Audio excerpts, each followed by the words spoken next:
The Last Legionnaire by Paul Fraser Collard. Read by Dudley Hinton. Chapter 1. London, March 1859. The alleyway stank to high heaven. The remains of a dead dog lay beside the officer's boots, its rotten corpse bloated and stinking.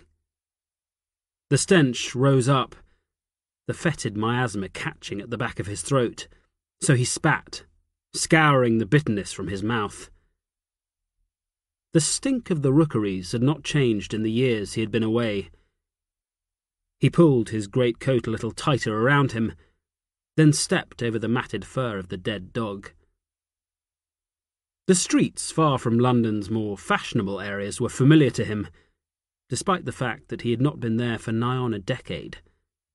The mean back-to-back houses of the slums were still pressed cheek by jowl. The same angry shouts of frustration came from the souls incarcerated within, the screams of their babies stirring memories of the place he had left so many years before. He had long thought about this moment, the dream of his return sustaining him during his first weeks and months in the Queen's army. He had been forced to leave this place, a brutal fight denying him the right to live under his mother's roof.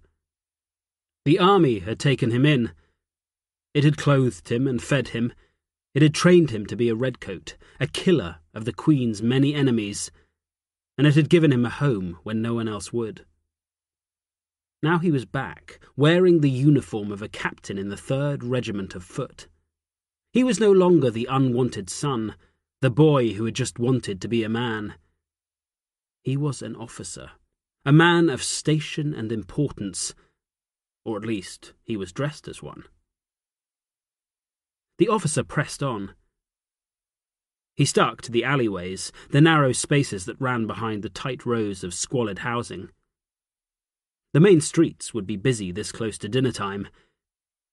The match sellers and the patterers would be working the crowd, and the costermongers would be looking to clear away the last of the day's stock from their barrows before they turned in for the night. The officer did not want the attention that he knew his presence would attract. The eager men, women and children who worked the streets of Whitechapel were certain to be keen to see him part with the shillings in his pockets, either willingly or not. A young boy came rushing in the opposite direction. He was moving fast, his small feet sure and steady, his arms pumping hard as he ran. He only spotted the tall figure in the greatcoat at the last moment, and he skidded to a halt, his eyes darting this way and that as he tried to find a way past. "Excuse me, mister." The officer smiled. He had spotted the boy's clenched fist, and could smell the aroma of the small meat pie even over the pungent stink of the alley. He fished in a pocket to pull out a coin before offering it up like a conjurer seeking to amaze his audience. "You want to earn 6pence, lad?" The boy's face creased into a scowl. He could not have been more than 10 years old, but he knew enough to be wary of gentlemen who hid in the shadows and flashed their money at small boys. The officer saw the boy's expression. He wanted to laugh, but he kept his humour contained, just as he hid all his emotions away. "Stand easy, lad. I've got a question, that's all." The look of suspicion did not change. "The counting house. Do you know it?" The boy bit his lip. His eyes were fixed on the 6pence. The officer lifted the coin higher, further from the boy's reach. "Do you know it?" he repeated. The boy nodded, his scowl deepening as he realized he could not snatch the coin and escape. "Who runs the place these days?" "Old Maggie, of course." The boy's answer was quick, his scorn at such a foolish question obvious. "Maggie Lampkin?" The officer lowered the coin a fraction. "Course, it's always been her place." "What about her old man? Is he still there?" "You said one question." The boy's eyes narrowed. 2 questions cost a shilling." The officer could not help but smile. "For a shilling, I want you to take me there." The boy flashed a smile of his own. He had never spent a single day at school, but he knew how to tally a man's worth. "You lost, mister?" "No." "Then why do you want me to walk you?" "Maybe I just want the company." The officer watched the boy closely. It did not feel so long ago that it had been him filching meat pies from old Bartholomew's barrow. "I ain't that kind of boy, mister." The officer's hand moved quicker than the boy's eyes could track. It cuffed him around the ear, the blow short and sharp. "Shut your filthy muzzle." The boy lifted his chin to show the blow had not hurt. "So what's your name, mister?" The officer snorted. The going rate appears to be 6pence for a question, a shilling for 2. The boy laughed. The sound came quick and easy. "Fair enough." This time it was his hand that moved fast, the purloined pie slipping into a pocket. "I'll take you to the ginny." He looked the officer in the eye. "For that shilling of yours." The officer flicked the 6pence at his new guide. "I don't want any trouble. You get me there nice and quiet, and I might be inclined to be generous." The boy snatched the coin out of the air, making it disappear within the span of a single heartbeat. He contemplated the officer, his eyes narrowing as he assessed the options. The officer saw it all. He raised a hand and pointed down the alley. "Now, walk your chalk. I'll follow you. And if you run, I'll come after you." "I won't peg it, mister." The boy's fleeting smile hid the notion that he'd been thinking of doing exactly that. "I want your other 6pence." The officer did not respond to the choice reply. He waited for the boy to do as he had been instructed. The boy took one last look at the scarred face and the hard grey eyes. The officer did not appear to be the sort to take kindly to being disobeyed, so he turned and set off down the alleyway. The officer followed. He did not need the boy to show him the way, but he had not lied when he said he wanted the company. He knew the paths he had to follow, but not who waited around the next corner. The boy would. The officer did not fear footpads. He had killed too many men for that. But he did not want to return here as a killer. There would be time enough to reveal his bitter talents, the skills that had kept him alive on the battlefields of the Crimea, Persia, and India. For now he wanted nothing more than to find out if he had a place that he could finally call home. The officer held back as they emerged from the alley. The light was fading, but the 3 pairs of gas lamps on the wall of the gin palace burned brightly enough to cast a glow for yards in all directions. The blue-tinged light played across the display of gilded rosettes and sconces on the palace's garish facade, the gilt burners a beacon that summoned the thirsty congregation to their worship. He stared at the great plate-glass window decorated with the image of a giant sun. He remembered the day the glass had arrived, the crowd that had gathered as the ancient windows were hacked out and replaced by the single glittering sheet. He savoured the memory, the glory of that day shimmering through the years.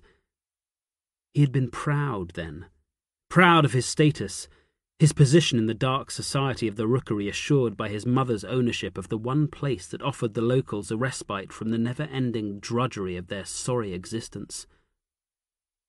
Yet that pride had not been his to savour. It had faded fast, quicker even than the purple and yellow bruises that marked his flesh as his mother's old man demonstrated just who owned what. He had not felt the same pride again until the day he had first pulled the heavy woolen red coat of a soldier onto his shoulders. "Come on, mister. What are you waiting for?" The boy turned to shake his head at the rum cove with the ready supply of tin. "There it is. I saw you right, didn't I just?" The palm was held out. "I reckon that's 6pence you owe me." The officer dipped a hand into the pocket of his greatcoat, then flipped out another coin. "Easy money." This coin, too, disappeared quickly. "You want me to wait to get you back to a cab?" The officer smiled. "No." "Staying for a bit, are you?" The boy smirked. He knew why men of a respectable kind would go out of their way to visit a backstreet gin palace. Perhaps. The officer knew what raised the boy's smile. "Does, Mary still work there?" The smile was gone. The scowl that replaced it was fierce. "She works there, but not like that. And she's too good for the likes of you." The officer was surprised by the strength of the reaction. He had once believed he had loved this girl called Mary. She'd been a rare beauty, the kind that men would pay dearly for the right to be in her bed for an hour or two. The officer had never been granted such a delight, but the notion still sparked an itch in his groin that even 9 years away had been unable to extinguish. He looked at the boy carefully. "What does she do now?" The chin lifted. "She helps Maggie run the place. Looks after it herself at times, too." The officer took in the news. He wondered what else had changed in the years he had been away. The boy sniffed, then wiped his nose on the cuff of his grey flannel shirt. "You want anything else, mister? I know a place that might suit you better. It ain't far." "No." The officer shivered. He felt the first fluttering of nervousness deep in his gut. It was like the moment before battle, the quiet time when the bravado stopped and each man was left alone with his fear. Angry at his reaction, he hid his emotions and stepped forward, the boy forgotten, making for the door that announced entry to the counting house, the words etched deep into a plate of ground glass. The air inside was thick with pipe smoke, and the stench of overripe bodies caught in his throat. The smell had not changed. The stink of piss and gin was just as he remembered. His boots scuffed the sawdust spread on the floor. It needed changing. The scarred and stained floorboards were visible in wide patches. He ran his eyes around the room, the memories surging through him in a great, unstoppable wave. The early evening crowd filled the place, men, women and children standing in docile lines as they waited for their turn at the great slab of mahogany that stretched across the far side of the room. He knew no one there, but the faces were just as he remembered. The same sea of sad, careworn expressions, passive in the expectation of relief. He glanced behind the mahogany bar, his eyes roving over the complex arrangement of spiral brass pipes that led from a series of barrels lining the wall to a line of spirit taps that bore the names of the various brews. The Out and Out, the No Mistake, the Bairn's Favourite, the True Spirit, the Sit Me Down. The bold names and their even bolder claims made him smile. He remembered the great vat in the yard behind the palace where the gin was watered down before it was fed into the barrels, the brew the same no matter what fanciful name it took. "Billy, where the devil have you been?" The question was snapped out, the voice shrill and carrying easily over the chatter of the palace's patrons. The officer started. He looked for the owner of the voice, a cold surge of nervous anticipation churning in his gut. "Come here, you little scamp. I should tan your bleeding backside. You're late like bloody always." The officer was buffeted as the boy who had guided him to the palace pushed past. "I'm here now, Maggie. I've been working." The officer noticed the approving smiles on the faces of the crowd, the boy's bold retort earning their approval. More than one hand reached out to ruffle his hair as he worked a seam, his passage to the bar made easy as men and women stepped out of his way. "My eye, working, is it? You should have been working here, you little tyke." The officer scanned across the heads of the crowd, searching for the woman who had called to the boy, and whose voice had sent a shiver running down his spine. "I'm here now, Maggie, so don't you fret. At your age it could be the death of you." The boy beamed at the crowd's reaction, nodding at the smiles and winking at one of the girls in red stockings sitting on a stool near the fireplace. He stuck his thumbs under the lapels of his worn worsted jacket, his narrow chest puffed out. "Where do you want me?" "There's piss in the parlour. Mop it up, there's a darling." The crowd chuckled. The palace's customers formed a willing audience to the show put on by the cocky lad and the loud board behind the counter. It was what they came for almost as much as the thin gin they bought by the pennyworth. The bright lights and the spectacle a relief from the dour greyness of their lives. The officer did not join in. He hung back, his greatcoat wrapped tight around him, the fabulous scarlet of his uniform covered and his tall black shako pulled low over his eyes. He kept his face hidden. His own mother would not recognize him. "Oh, good evening, sir." The woman the boy had addressed as Maggie spied the stranger's presence in her place.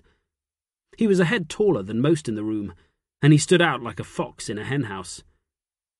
"There's a good seat in the parlour for a fine gentleman like you. No need to wait with this lot of sorry sods." The officer locked his eyes on the owner of the loud, hectoring voice as the crowd laughed off her insult.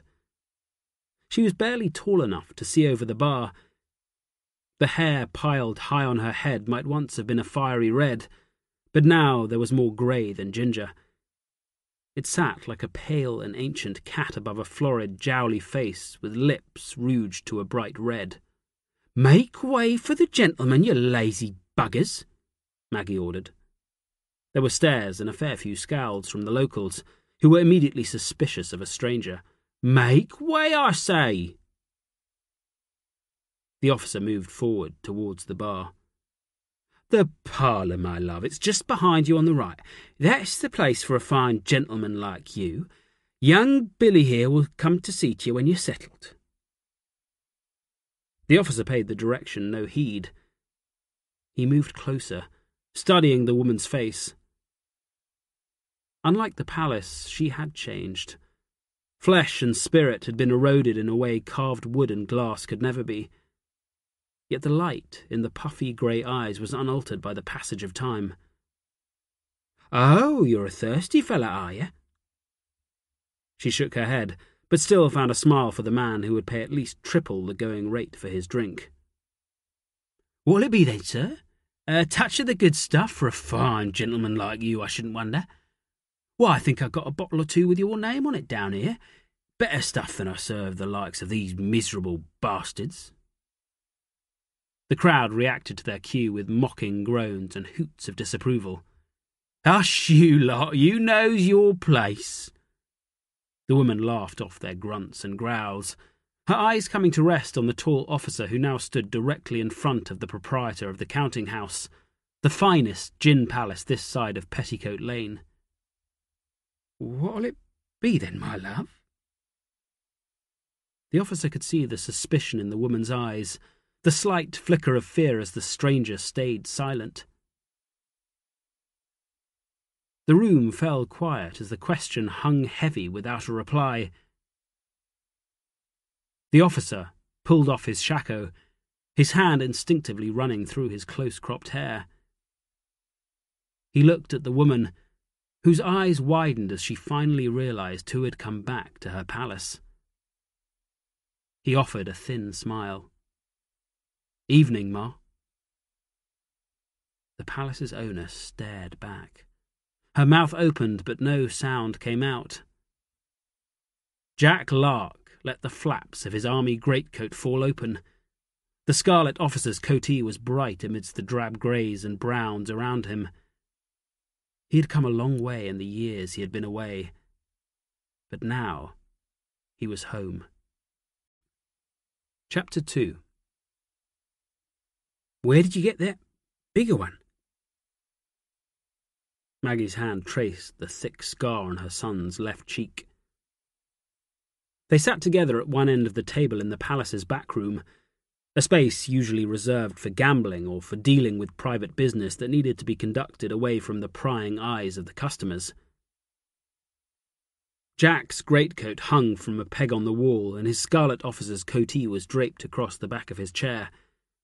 He'd removed his sword, but his holstered revolver stayed on his hip, the familiar weight reassuring.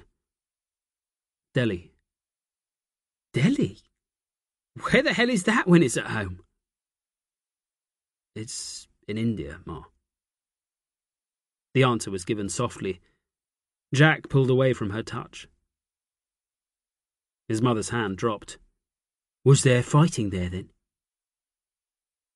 Jack shivered. He had been with the British soldiers when they first forced their way onto the ridge that overlooked the city of Delhi in the weeks after the native soldiers had mutinied against their white masters. He had still been there months later when the British finally launched an assault on the great city that had become the heart of the rebellion. His mother sat back, her hands retreating to her lap. You look older. So do you. Jack tasted a moment's anger. He had not known what to expect when he finally completed the long journey that had started at a gravesite outside Delhi all those months before. But now that the moment had finally arrived, he felt surprisingly little. It ain't been easy. There was awkwardness between them, the years a chasm that was not easily crossed. What about Lambkin? It was hard not to sneer as he named his former master.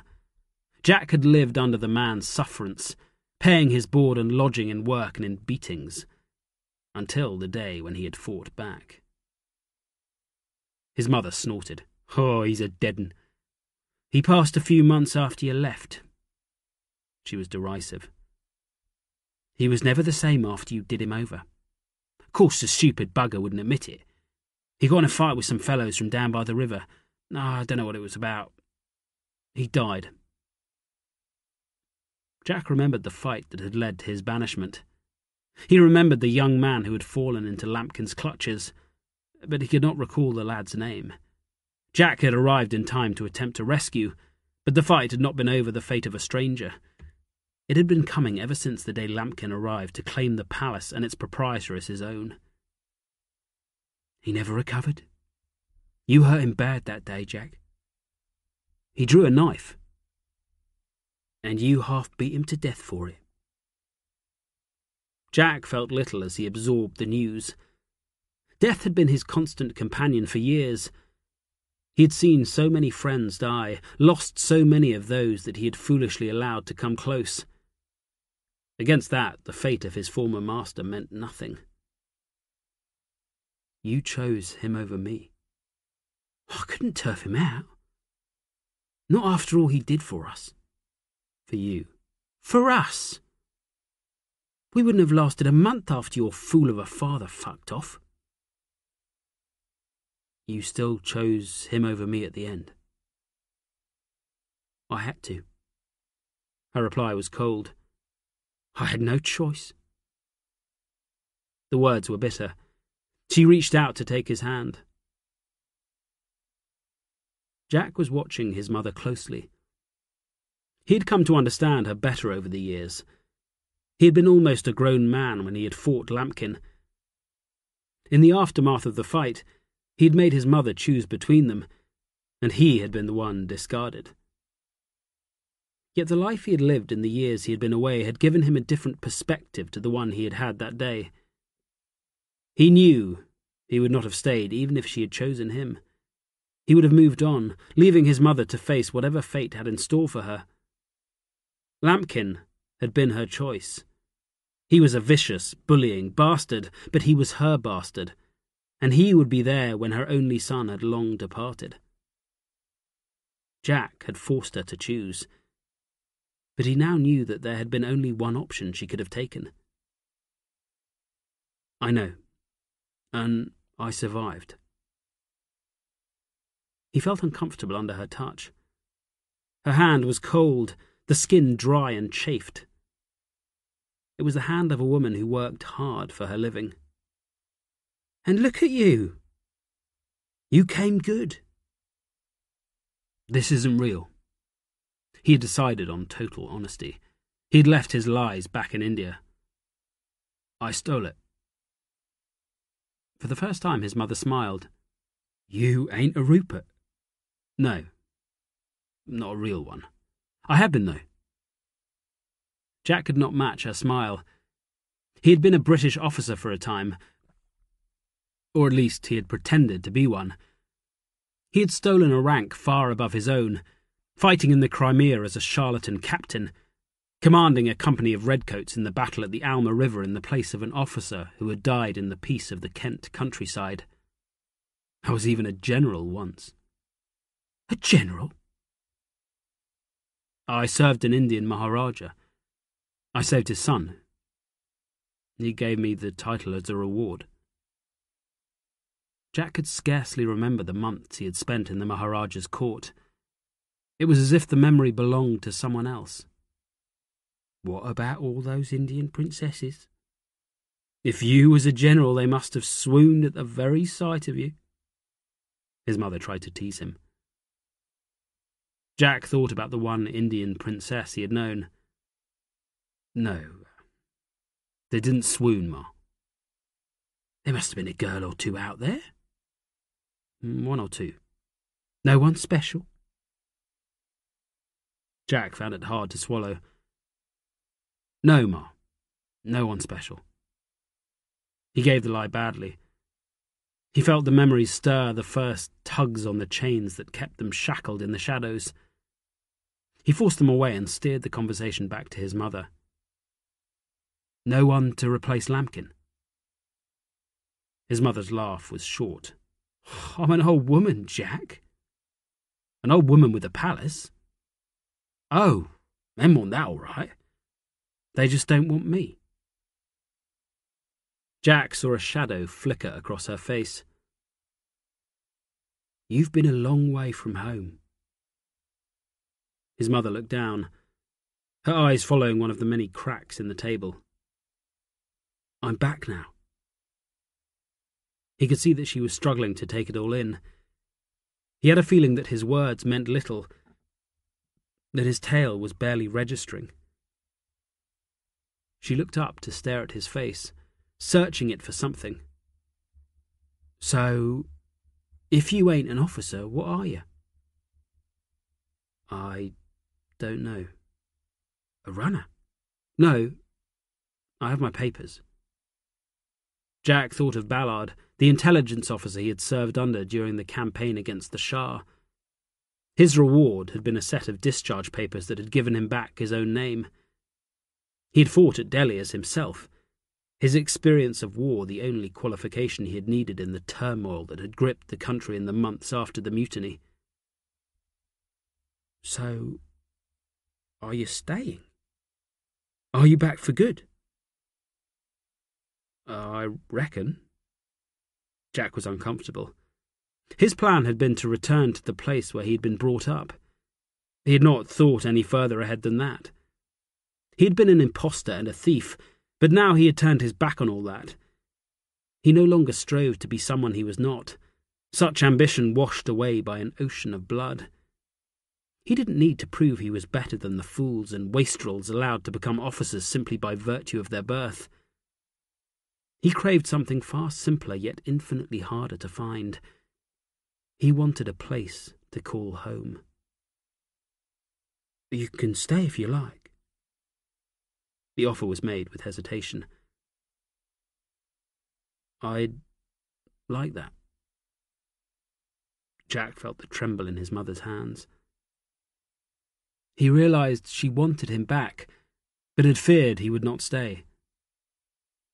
"So, who helps you here?" His mother smiled. She had the answer she wanted. "Mary.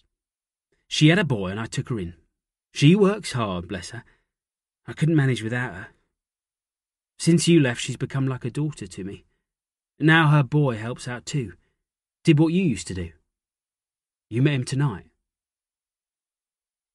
It was Jack's turn to grin. The lad who had escorted him to the palace was Mary's son.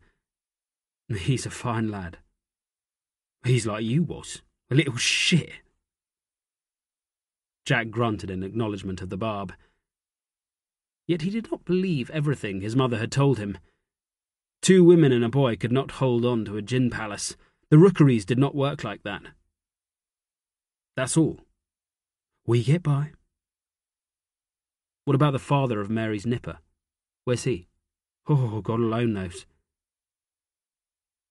Jack's mother did not shirk from the facts. Whores were 10 a penny in Whitechapel. Mary's story was hardly uncommon. Maggie offered a tight-lipped smile. You always liked her? She looked out for me. He could not resist the pointed comment. It had been Mary who had comforted him when he was alone, who he had gone to when the beatings were bad. You never did what you were told. His mother offered a thin smile at the memory. You were always running off. The memory stirred nothing in Jack's heart. He tried to conjure an image from the past, but he found he could not do it. If he tried too hard to search his memories, he woke the faces of the dead that lived in the darkest recesses of his mind. He could not bear that, so he simply looked down at the table, his eyes roving across its scarred surface. Did the army teach you to obey orders? For a bit. Jack looked up and saw his mother staring at him. He sensed she wanted him to reveal more of his past, but his cold reaction was keeping her at bay. I wanted more than I was allowed. Again the tight smile. I ain't surprised. You always wanted more, even if it meant taking a hiding from my old man. So you became a redcoat, and then a thief. Jack nodded. He'd once thought of it in grander terms, a crusade to be the kind of officer the redcoats deserved, taking him to places he would never have believed possible. But such naive dreams meant nothing in war. I was good at being a soldier. He revealed a little of his pride. It was all he had, the satisfaction at what he had become, the skills he had learned in battle, the only true thing about him. But you came back here.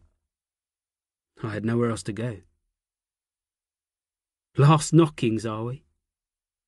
His mother tried to laugh, but the sound died away. She pulled her hand free. I wanted to come. His skin tingled, cold now the warmth of her hand was gone. I'm glad. You here to work? I'll help you, if you'll have me. For the first time his mother looked unsure. Things are different now. We ain't had no man here since John passed. So, how did you keep hold of the palace? Jack pressed her. His doubts returned. She was not telling him the whole story. An old woman, an ex-whore, and a bastard child could not run something as fine as a gin palace by themselves. I pay. Jack did not reply at first. He was not surprised. Protection gangs had always been around. Lampkin had had no need of them, for no one in the rookery would have been brave enough to take him on. But without him around, Maggie had been forced to look elsewhere for security. How much? Half of what we take. Jack felt a flicker of temper. That was not protection. It was extortion. He watched his mother closely. She was not ashamed of her decision. She looked up and caught him studying her. She lifted her chin, her eyes narrowing slightly as she waited for him to challenge her. If I stay, you won't need them anymore. He kept his tone neutral. He would not pay the bastards. He had brought all the protection he needed. His hand slipped down to touch the hilt of his revolver. He had fought on the walls of Delhi, had defended the British cantonment at Bundapur, and ridden with the Bombay Lights at Kushab. He had no need of anyone else. They're bad men, Jack. His mother matched his tone. He noticed she did not try to change his mind. He was her son, and she did not doubt him. He felt something stirred deep within him. They do not know me. This time it was Jack who reached out. He took his mother's hand and held it tight. "Maggie!" Mary's son Billy poked his head around the door. His young face betrayed his fear. "Mr. Shaw is here. He wants you. He's clearing the place out." Jack's mother did not move. She sat still, her eyes locked onto her son's hand wrapped around her own. "Is that him?" asked Jack. Maggie nodded. "Then I'll give him the good news myself." He patted her hand, then got to his feet. He flashed a smile at Billy.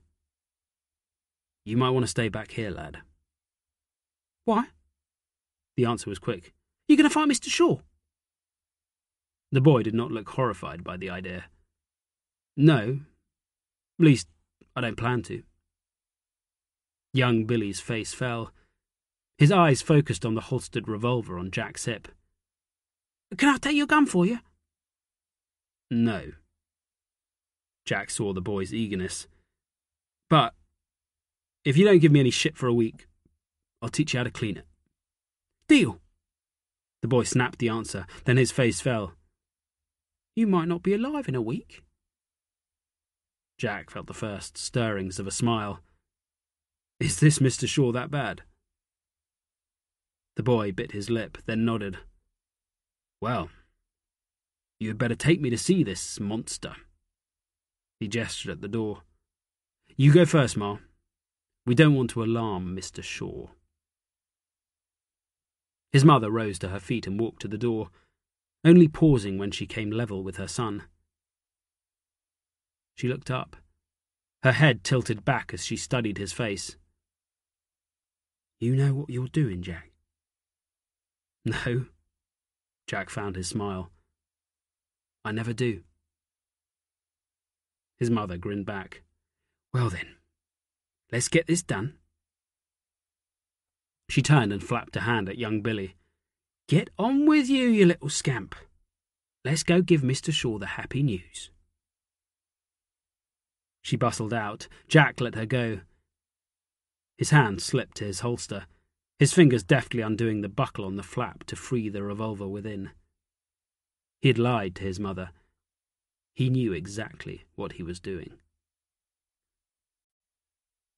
Chapter 3. "About time, Maggie. I don't appreciate you keeping me waiting."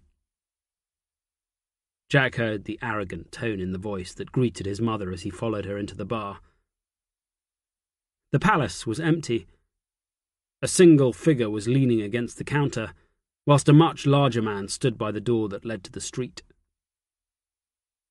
He saw the silhouettes of the crowd milling around on the far side of the plate-glass window, waiting to be allowed back inside the palace. The two men had cleared the customers away so that their business could be conducted in private.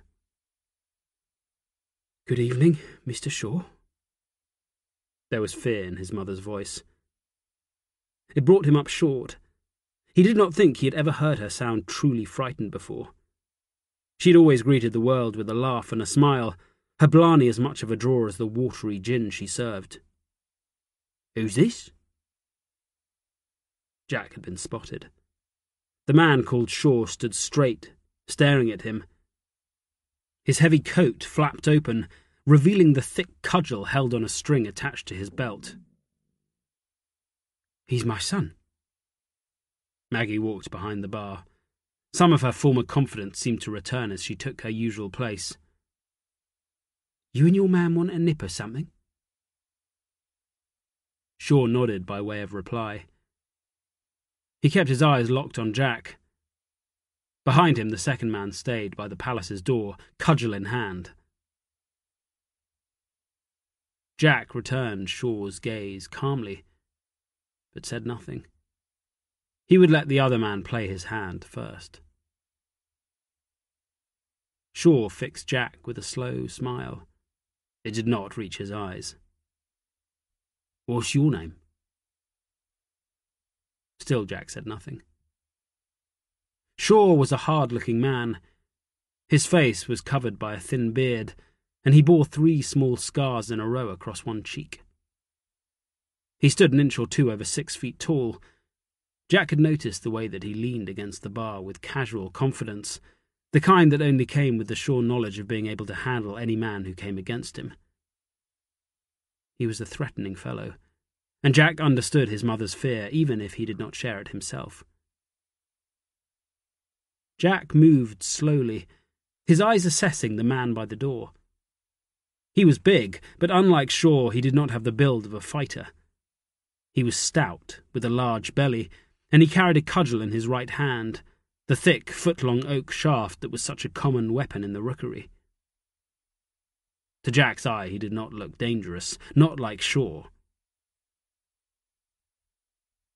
Walking behind the bar, Jack took his place at his mother's side. He kept his eyes fixed on Shaw the whole time. He sensed the shimmering anger in the man's gaze as his question remained unanswered. "You, know why I'm here, Maggie?" Shaw shifted his attention to Jack's mother. "I got your money, Mr. Shaw, but by my tally you're a few days early." Jack's mother placed a quart of gin in front of the man who had emptied her palace. She pushed another to the bar's far side for Shaw's henchman, who was watching on from his place by the door. "Nah, you don't have that right." Shaw slipped his pork pie hat from his head before placing it carefully on the counter. "I would never make a mistake like that. The money is due." The last sentence was delivered deadpan. Shaw's eyes flickered back to Jack, who still stood beside his mother, his face impassive. "Are you going to stand there and stare at me all night, chum?" Jack did not deign to answer.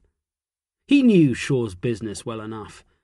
Protection rackets had been going on as long as there had been men strong enough to deliver the threats that forced people like his mother to pay them.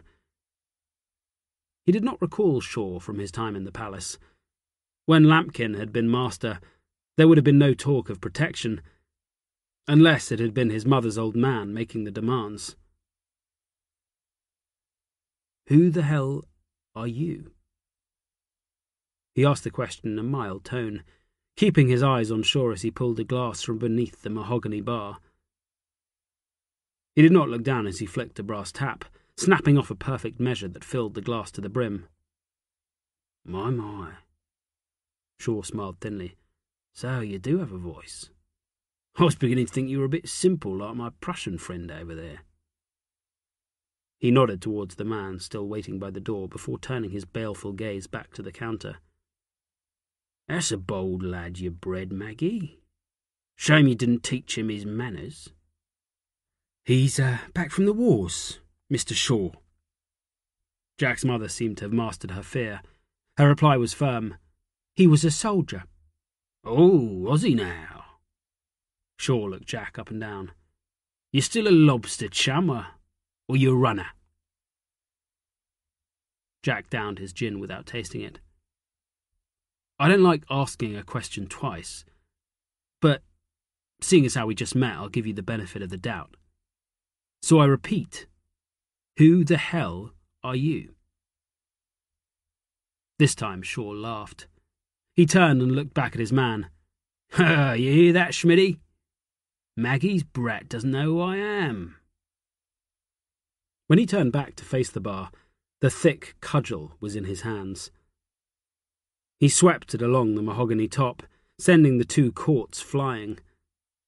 They shattered as they hit the floor, the gin splattering across the sawdust. Shaw was not done. He smashed the cudgel down, slamming it violently into the counter, the sound of the impact like a gunshot. Then he pulled back, holding the cudgel upright, his face flushed and his body vibrating with an anger that was barely under control. "You want to know who I am?" He spat onto the counter, then glared at Jack, the cudgel moving slowly back and forth in the air, held ready to lash out again. "I'm your worst fucking nightmare." Jack had not so much as flinched. standing composed in the face of Shaw's violence even as his mother shuddered. And now he laughed. Shaw's bold claim amused him. The man was hard, even for the rookery, but he was most certainly nowhere close to the devils that inhabited Jack's nightmares. He had seen far too much to be frightened of a man with a stick. "It's time you left." He spoke softly, before reaching out to lay a soothing hand on his mother's shoulder. He could feel her shaking. "I'll clean up the mess, Ma." "Jack." She started to speak, but Jack hushed her by lifting a single finger.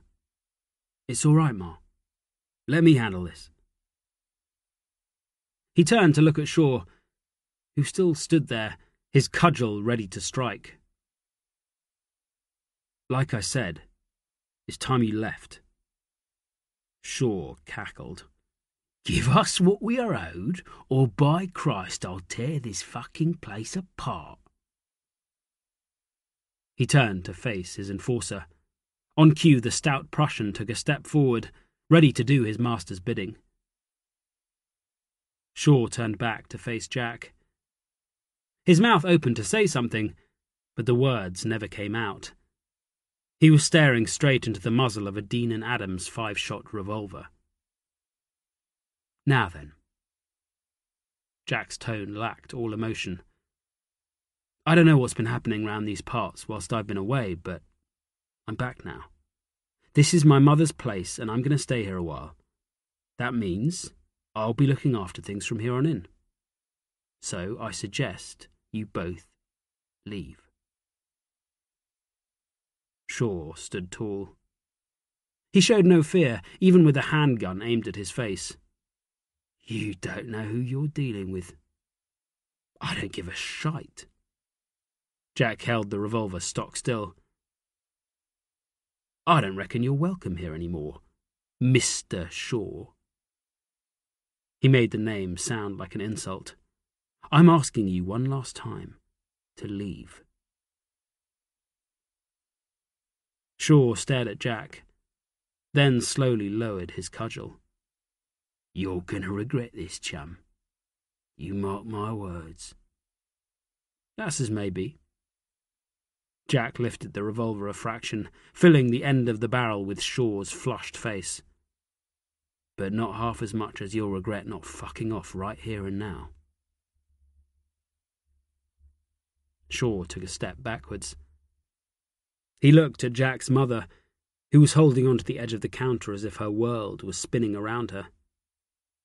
"Are you not going to set your lads straight, Maggie? You know who I am and what I'm capable of. You want to be part of this malarkey? If I leave here tonight without my tin, then our arrangement is finished. I won't protect you no more." Maggie let go of the bar. I reckon it's time you left, Mr. Shaw. My Jackie's back now. We don't need your protection any more. Not now we have a man about the place again." She stood straighter, then glanced at her tall son before glaring at the man who had taken her money. "I'll ask you kindly not to call on us again." Shaw started to laugh. "Are you sure about this, Maggie? I don't want it said I didn't give you a chance to reconsider. We've been friends too long for that. You sure you know what you're doing?" Jack's mother lifted her chin defiantly. "I do." Her voice wavered, but she stood firm. "So be it." Shaw nodded, acknowledging her decision. "You had both better be ready to face the consequences." He glowered at Jack. "Both of you." "Oh, we'll be ready, Mr. Shaw." Maggie was warming to her new role. "This is my place. We managed well enough when my John was alive. My Jack is twice the man he ever was, so I reckon we'll be fine now he's back." "Very well." Shaw reached forward and removed his pork pie hat from the bar. "I'm sorry it's come to this, but it is what it is." He settled his hat on his head, then fixed his eyes on Maggie. "As of now, You're no longer under my protection. You understand that you'll have to pay for making me leave without my tin. I can't let it pass. It wouldn't be good for my reputation, not good at all." His expression hardened. "I'll make you regret siding with your mongrel bastard, Maggie. By God, I swear you'll rue this day." He brought his simmering anger back under control with difficulty, then turned on his heel and strode towards the door. He paused on the threshold, his right hand on the doorknob, and turned back to look at Jack. "Well met, Jack. I reckon we'll be seeing each other again." "Goodbye, Mr. Shaw." Jack still had his revolver levelled. "Next time I see you, I'll put a bullet right between your eyes." He had to give Shaw credit. The man was eerily calm even with a loaded revolver pointed at him. It meant he was either a brave fellow or else simply too dumb to recognize the danger. Shaw laughed at Jack's threat. "You know what, chum? I think you'll try." "I shall look forward to our next meeting, indeed I shall." He opened the door and left the palace, his Prussian henchman trailing in his wake. "I bloody well hope you know what you're doing, Jack." Maggie pulled out a damp cloth and used it to wipe over the counter, slicking away the thick gob of phlegm Shaw had spat on its top, and gathering together the shards of broken glass. Already the bravest of her customers had started to file back into the palace. "I'm not going to see you pay your tin to a piece of shit like that. I meant what I said, Ma. I'm back now. Things are going to change." Jack holstered his revolver, then looked down at his mother. He saw she was standing straighter. Her face had softened and she seemed younger. She was more like the woman he remembered. He cocked an eyebrow at the first ancient crone who inched closer to the bar. "What'll it be?" It was a question he had once asked 100 times a day. He had meant every word. He was back. He would not leave again. Chapter 4. "For the love of God, is that really you, Jack?" "Good morning, Mary." Jack sat at the table in the back room. The remains of his breakfast lay in front of him, the grease from the thick slices of fatty bacon he had eaten staining the plate. He had been getting around his first mug of tea when the door to the scullery at the rear of the palace had opened, to reveal a face he would have known anywhere. He rose to his feet, then stood awkwardly as the woman he had once thought the most beautiful girl in the world paused in the doorway and stared at him. "You're taller." "And you haven't changed." Jack gave the lie easily. Mary was no longer the slim-hipped girl who had intoxicated him with desire. He saw that her figure was fuller, her waist thicker under her very proper dark skirt and her chest heavier beneath the demure blouse. Yet her face was just as he had remembered, and her wide-set blue eyes stared back at him with what he hoped was pleasure. "My eye, you must have lost your sight when you was away." Mary shook her head at his reply. She took off her hat, holding it in front of her, her own awkwardness obvious. Jack shifted from foot to foot. "It's been a fair while." "It has that?" "You've been well?" Jack was struggling to know what to say. He had learnt many of the ways of an officer, but polite conversation had not been one of them. "Yes. Thank you for asking." "I hear you're a mother now. You've got a boy." "You met my Billy?" "Last night, although I cannot think why you didn't name him after me." Jack flashed a smile. "Hark at you!" Mary took a step into the room. "After you, indeed. Did you not remember my old dad's name was William?" Jack laughed. "No. I thought you might have missed me." Mary came closer. She was smiling. "I did, Jack. I missed you. You didn't come to say goodbye? I didn't have a choice. Jack kept hold of his smile. No, I suppose you didn't. Would have been nice, though. Weren't the same after you left. I'm back now. To stay? I reckon. Things aren't the same here, you know that. Mary bustled into the room to begin clearing away Jack's breakfast. They don't look that much different to me. He reached forward to pull her hand away from the table. He held it, savouring the feel of her skin under his touch. He had been alone a long time. I'm not the boy I once was. Mary did not pull her hand away. She searched Jack's eyes. No. I can see that. Jack drew her closer. He could smell her. She didn't smell of French perfume like some of the women he had known. She smelled of carbolic soap, the simple aroma of a clean home. She moved into his arms, her head coming to rest on his chest. He held her then, his hand sliding to rest in the small of her back. Mary pulled away sharply. She turned her back on him and busied herself clearing away.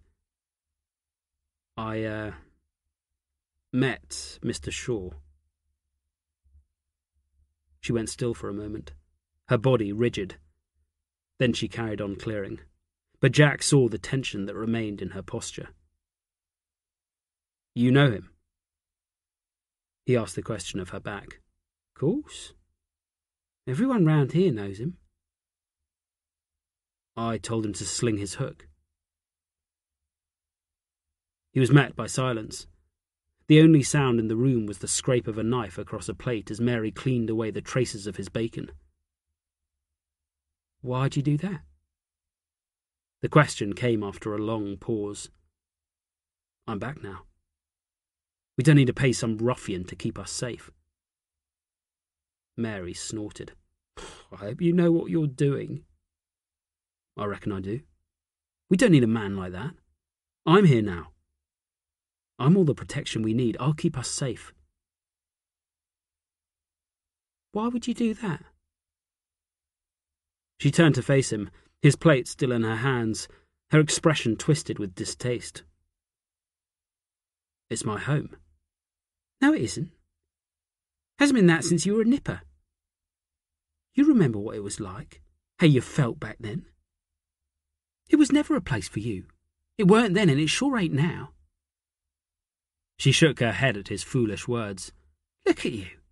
You're strolling here like you own the damn place, turning her world upside down and putting us in danger. In danger? You're not in danger. Is that so? Mary's cheeks were colouring now, her rising temper increasing the tempo of her words. You know that, do you? You know about Shaw, about how bloody dangerous he is. I know that we don't need him or any other bugger who happens to take a shine to this place. Why's that, Jack? She tossed his plate onto the table. Are you staying around, then? Are you going to guard this place night and day, because that's what it'll take to keep us safe from that bastard? I'll do it, if that's what it takes. He saw Mary take a deep breath as she brought herself back under control. You don't know the half of it. You don't know what that man is capable of, or what price he sets for protecting us.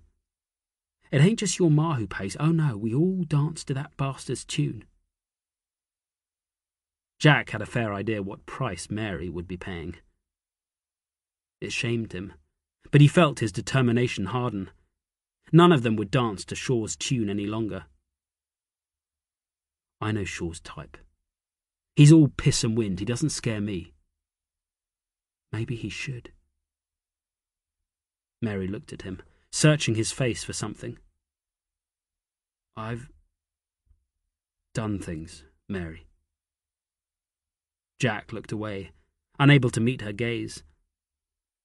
He felt the iron shackles tighten, the protection against what he had seen strengthening once more. Shaw's just a man.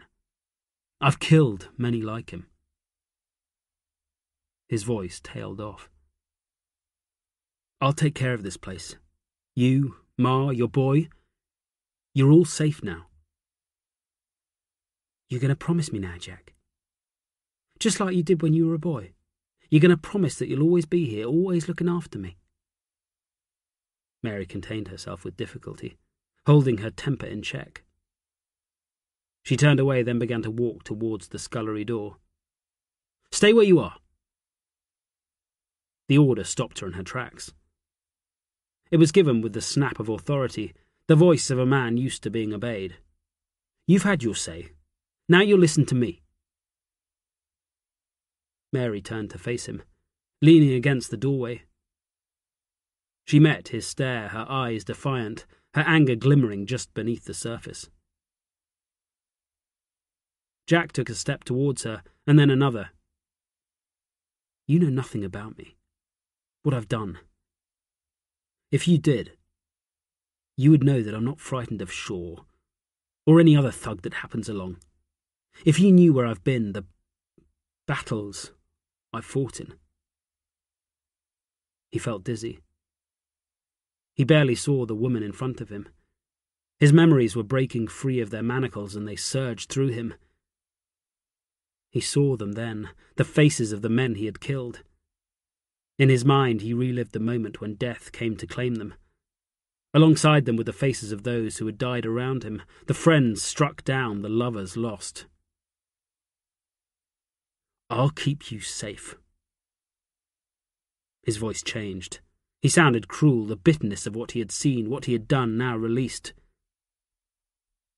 But still he walked towards her, his hands reaching out to take hold of her once again. Safe? There ain't no place safe round here, not with Shaw around. There was no sympathy in her reply, only fear. You think that because you've been in the wars he's going to leave you alone? I've seen him at work. That man is a killer, and I reckon he enjoys it too. Oh, you and him, why? You both look just the same to me. Jack took hold of her shoulders. Now that he was close to her, he could see the furrows in her skin, the dark patches on her cheeks half hidden under rouge, and the puffy grey pouches around her eyes.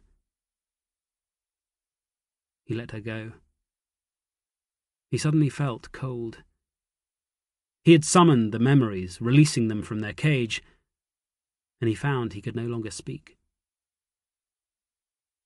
He walked away, his boots loud on the rough wooden boards. Mary did not let him go in peace. I've got a boy now, Jack. My Billy is all that matters. I've got to give him some sort of a chance, some kind of a future. I cannot let you put that at risk. I hear you. Jack did not turn to look at her.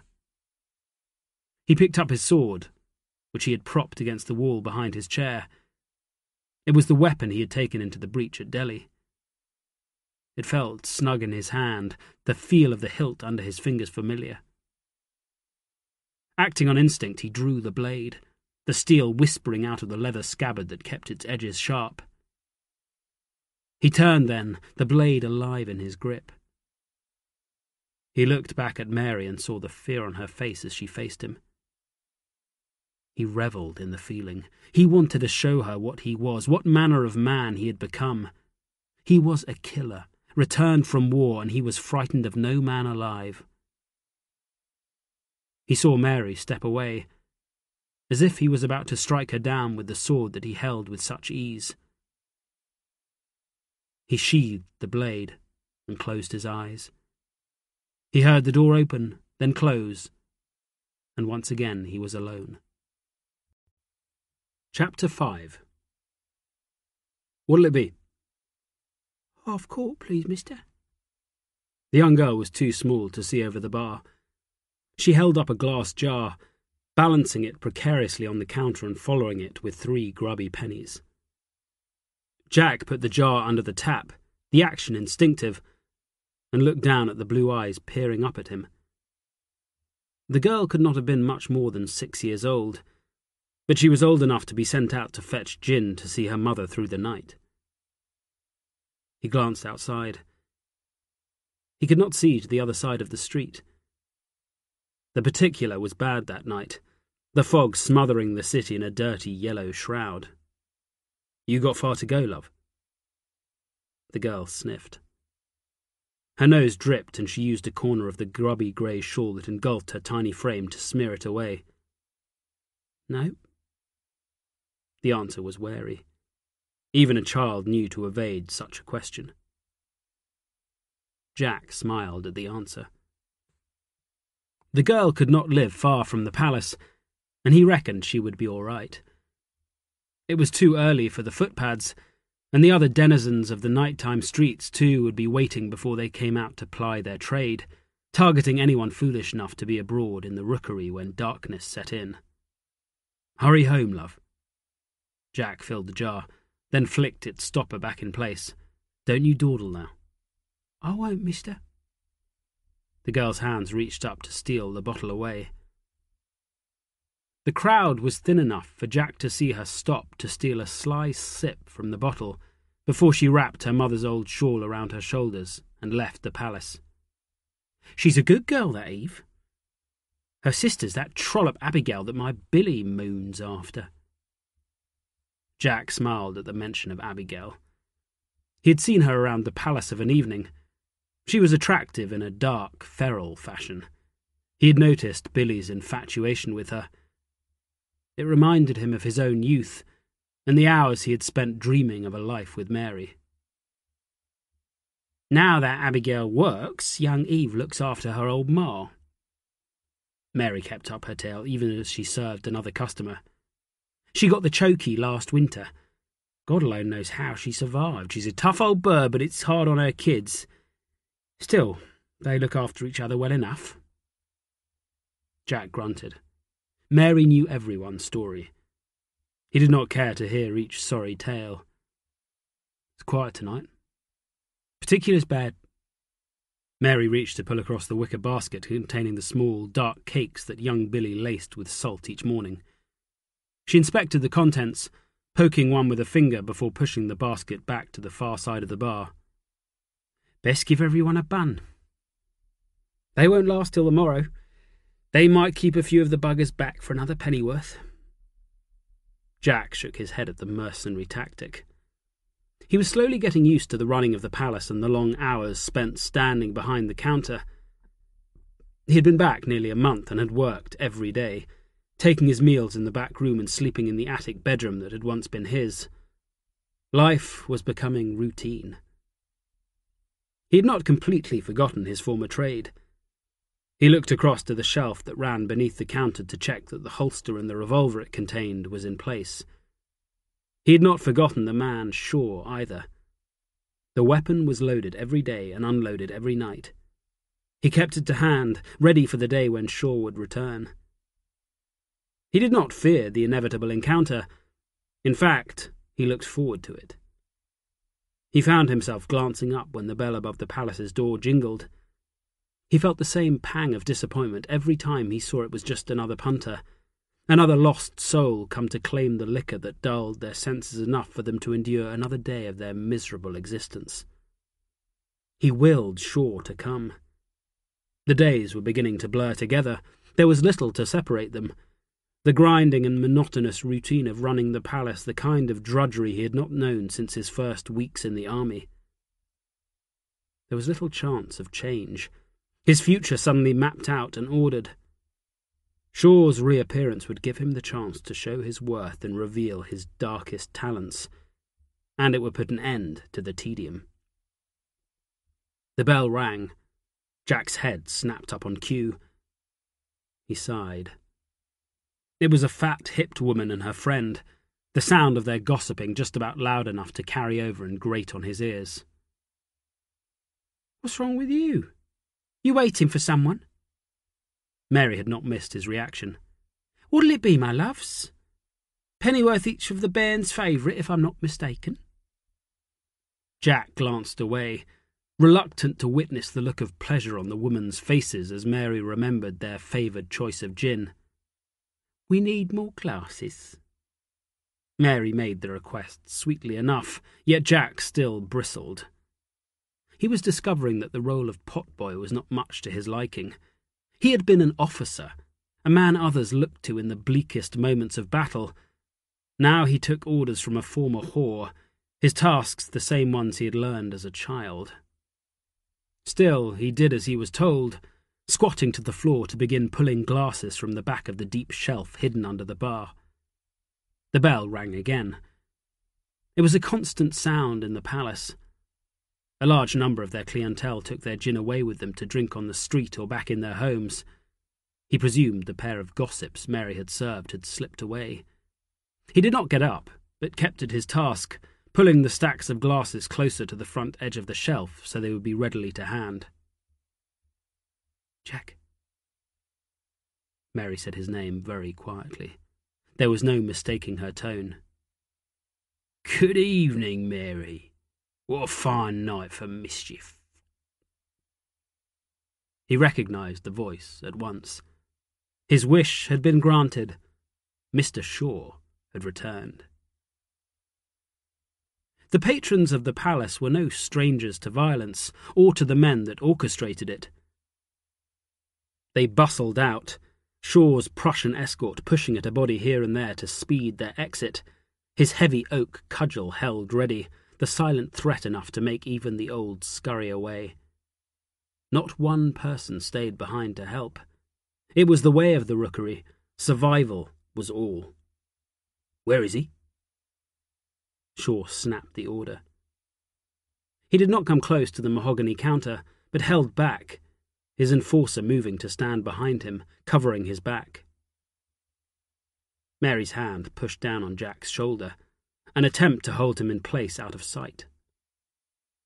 "I don't know where—" He cut her off by rising to his feet. "I told you not to come back." He kept his tone even, as if asking what measure of gin Shaw required. He was oddly pleased that Mary's first instinct had been to keep him safe. It proved that her affection for him had not totally crumbled away. "Hiding behind a woman's skirts, are we, chum? That's not what I expected of a man like you." "I suggest you leave." Jack felt the tension in the air. Violence had crept into the palace in Shaw's shadow. Shaw ignored the order. "Of course, Mary's behind is a fine hiding place for a man." He leered at her. "I reckon I'll be paying you a visit later tonight, my girl. I fancy a little comforting." Jack glanced at Mary. Her reaction to the vulgar reference was well hidden. Shaw tried to provoke a better response. "You weren't complaining last time I had you on your back, were you, Mary? Screaming to the rooftops you were. Why, I think I still have the marks." He made a ploy of looking over his shoulder, as if he were able to inspect his own back. "Shut your mouth." Jack felt the first stirrings of anger. He swallowed it down and kept it bottled tight. He would not release it, not yet. Shaw laughed, a humourless bark. "You make a lot of demands for a cove who's just arrived round here. I'd hoped you would have learned who you were dealing with by now. Maybe even learned a little respect." Jack held himself in check. He recognised the feeling that Shaw was awakening. It came to him in battle. It was the madness that drove him into the worst of the fight and kept him alive when any sane man would have given in to the slaughter.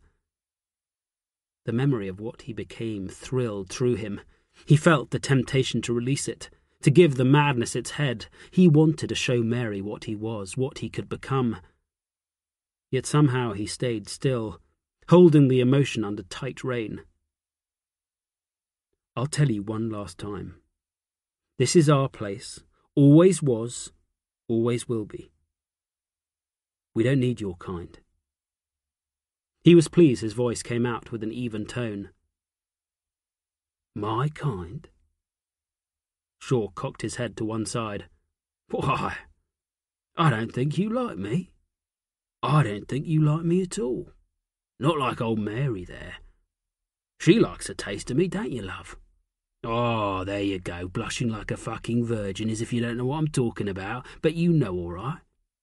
You know what we gets up to, what you like to do when there isn't anyone look... Enough!" Jack reached down to slip a single glass into his hand. His holstered revolver was on the far edge of the shelf to Mary's right, well out of his reach.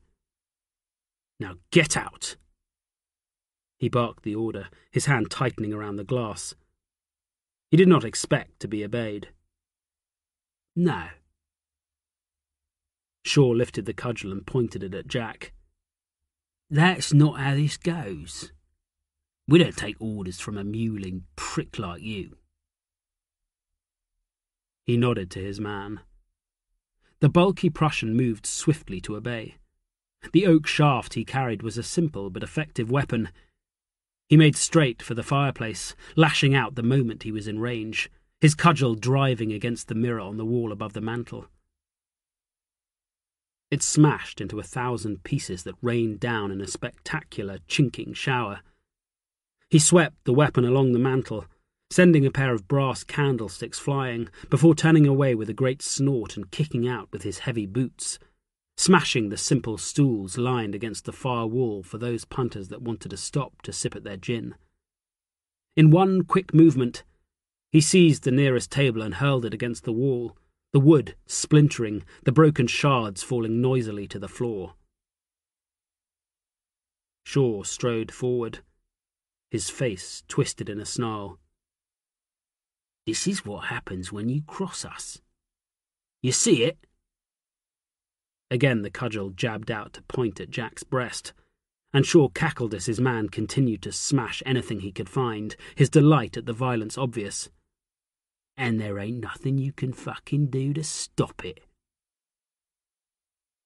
Jack was moving before a plan of action had fully formed in his head. He felt a flash of elation as the chains fell away to release the demons they held in check. He bounded over the bar, his backside sliding across its top, glasses knocked flying by his flailing boots, adding to the sound of chaos unleashed. The Prussian had left his graveyard of furniture and was already approaching the bar, his cudgel ready to smash the glasses strewn on its top. He came at Jack as soon as he leapt across the counter. Jack ducked away the moment his feet hit the floor, and the wild, sweeping blow scythed above his head. He heard the explosive grunt as the man missed his target, the heavy-set body jerking as the Prussian sought to bring his weapon back down onto the crown of his opponent's head. Jack was slow. He had not fought for months, and his instincts were buried so deep that they came out creaking and protesting. But he had time to dash the rim of the glass hard against the bar's edge before he tried to spin away. He nearly made it, his body starting to come to life, but the cudgel caught him on the shoulder and he fell, his body thumping heavily into the wooden floorboards. "Jack!" He heard Mary scream his name as he went down, followed by Shaw's roar of delight at seeing him beaten so easily.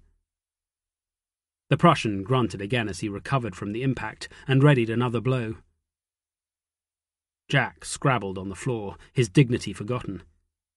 His knees scuffed across the wood, his motions frantic and barely controlled. It was the big Prussian's turn to laugh as he lifted the cudgel above his head, readying the crushing blow that would put an end to the farce. The heavy oak shaft whistled down, the powerful strike rushed but still vicious enough to stave in Jack's skull. It missed. Jack was moving faster now. He had seen the blow coming, so he stayed low, then twisted his body to one side. As the cudgel slid down past his right hip, he rose to his feet, roaring like an inmate of Bedlam. The shard of glass in his hand was viciously sharp, and he drove upwards with all his strength, the improvised weapon cutting deep into the Prussian's belly. He'd aimed true, the ragged glass piercing the soft flesh above the big man's groin. The Prussian screamed, an inhuman roar of agony and shock. Jack drove the glass deeper, twisting his wrist to gouge through fat and gristle. He released his weapon, then pushed the Prussian backwards, the glass buried deep. The man staggered away, both hands clutched to the tear in his flesh 6 inches above his balls. Blood was pulsing over his clasping fingers, a great wave that smothered his arms to the elbow. Then he crumpled, his scream trailing off to little more than a pathetic whimper as he curled around his wound. Jack stood back. He could feel the heat of the Prussian's blood on his hand. He took a deep breath, caring nothing for the gore that splattered the sawdust-covered floor. He pointed a single bloodied finger at Shaw, who had stood transfixed as his henchman was struck down in the passage of no more than a dozen heartbeats. Time to dance. He took a second breath, then did what he always did. He attacked. Chapter 6. Shaw rallied fast. He bellowed as Jack came at him, then lashed out with the cudgel, the blow short and sharp. "Come on, then," he cackled, his face twisted with delight. "You fucking want some?" Jack stayed silent as he kept out of range, the madness of his wild rush for the moment contained. Shaw had reacted instinctively, even as his henchman writhed in a pool of his own blood. Jack's first opinion had been proven correct. The man was a fighter, and much more of a danger than the bigger Prussian he had already cut down. He kept his eyes on Shaw even as he darted away. His opponent used the cudgel well. It would be no easy thing to take the man down with no weapons save his bare hands. He glanced back at the bar. Mary was staring at him, her hands clasped to her face. "Mary," he shouted, "get the gun!" Shaw laughed. "You stay where you are, Mary." He snapped his own instruction. "You help this merry little fucker, and so help me, I swear I'll break your fucking neck." He laughed as he met Jack's gaze. "She ain't gonna help you, chum. Useless bint she is, just a washed-up fucking doxy. Only good for one thing, and to be honest, she ain't even that good a fuck." Jack let the insults flow by. He had killed harder men than Shaw. "Mary," he spoke calmly, "get the gun, then throw it to me or shoot the bastard yourself. I don't care which you choose." Shaw whooped with delight. "Kill me, is it? How the fuck are you going to do that?" He slapped the cudgel down into the palm of his free hand, repeating the action for a second and then a third time. Then he stepped forward, swinging the weapon down and aiming a blow at Jack's shoulder. Jack saw it coming and swayed back, letting the oak shaft skim his front. He released his fist the moment it was past, darting a punch at Shaw's face, the swift, rising blow aimed squarely at the man's nose. Shaw was too quick. He recovered fast and ducked away, staying low so that Jack's fist scraped off his scalp. Then he counterattacked, driving the cudgel end first into Jack's gut and knocking him backwards, a wild cackle escaping his lips as he landed the first telling hit. Jack staggered back, his breath forced from his lungs so that he gasped and sucked for air. Shaw gave him no respite and came at him again, the cudgel now held in both hands. He swung the shaft, catching Jack under the chin and snapping his head back, then drove him backwards, legs pumping as he slammed him into the wall. He pressed his weight forward, grinding the cudgel into Jack's throat, his face no more than a single inch from Jack's own. "Not so fucking hard now, are you, chum?" The words were spat out, and Jack felt the wash of Shaw's sour breath on his skin. The pain came on brutally fast as his throat was crushed, the wooden shaft cutting into the soft flesh. Jack twisted his body in an attempt to get free.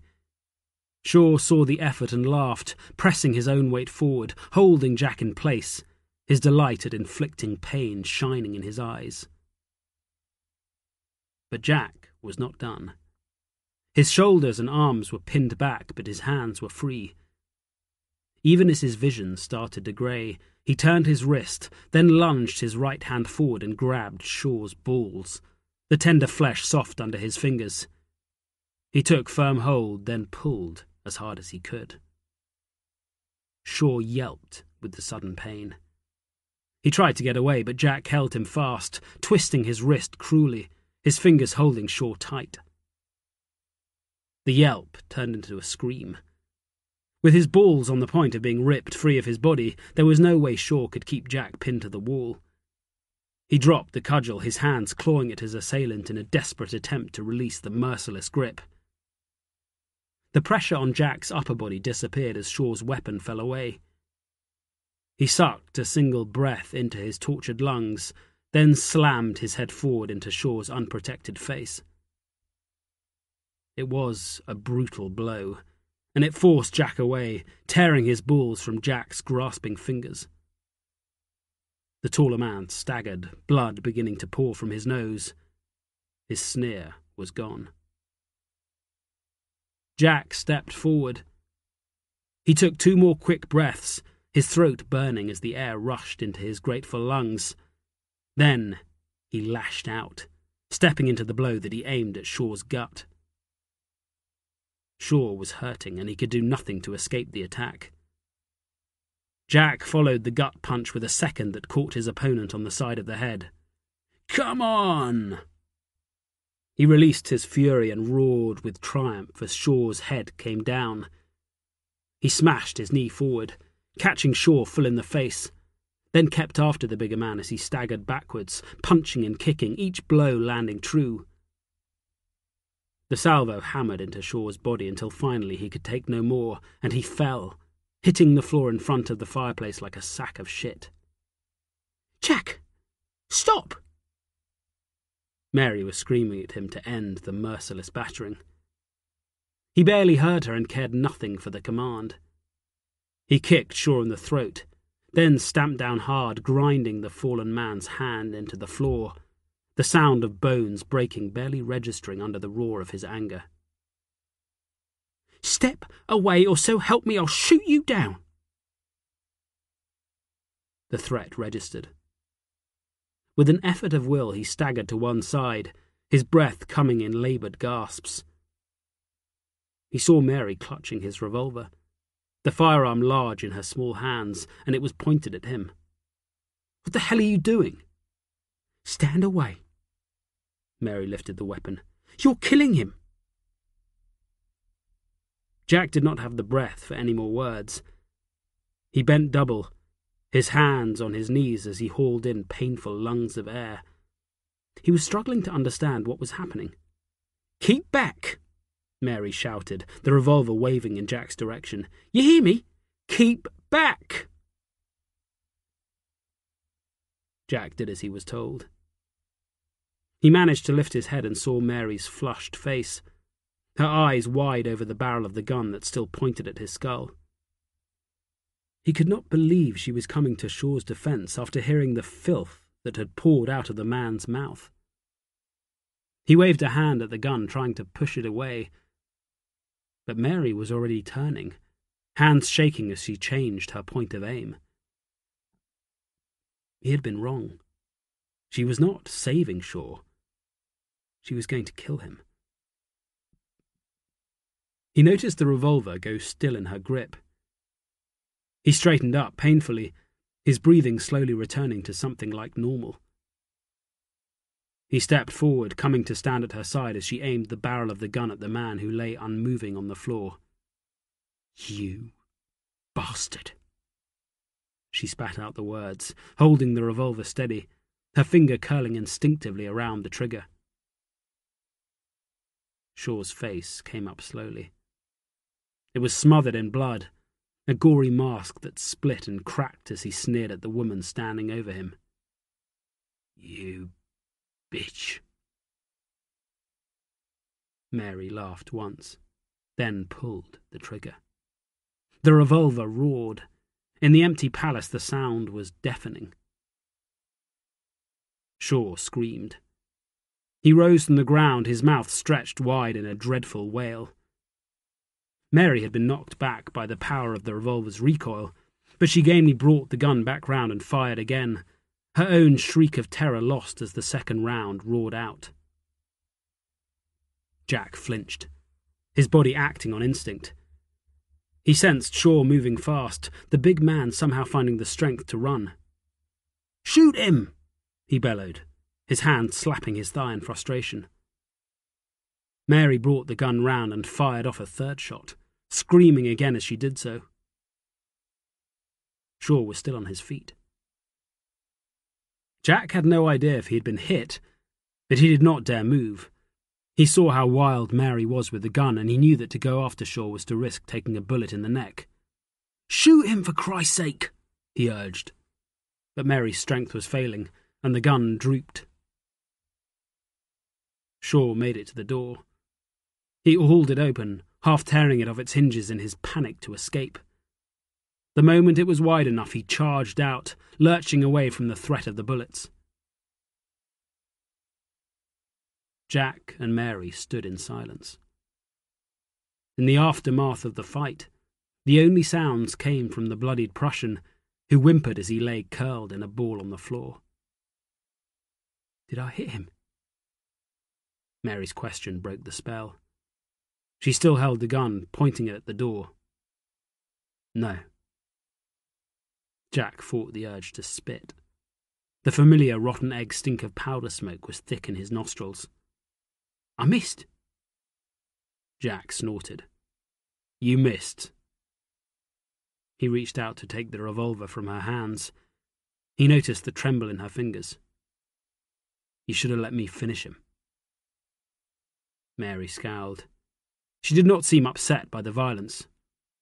"I wanted to kill the bastard myself." Jack slipped the still hot revolver into the waistband of his trousers. "Sounded as if you rather liked him." "Don't be a fool. You think I enjoyed letting him do those things to me?" Mary looked ready to start another fight. She faced Jack, hands on hips, her chin lifted in defiance. "I don't know what to think." Jack looked across at the bloodied Prussian. He had not moved, and Jack decided he posed little threat. "You know what I was. You think he didn't know that too?" Mary's anger simmered.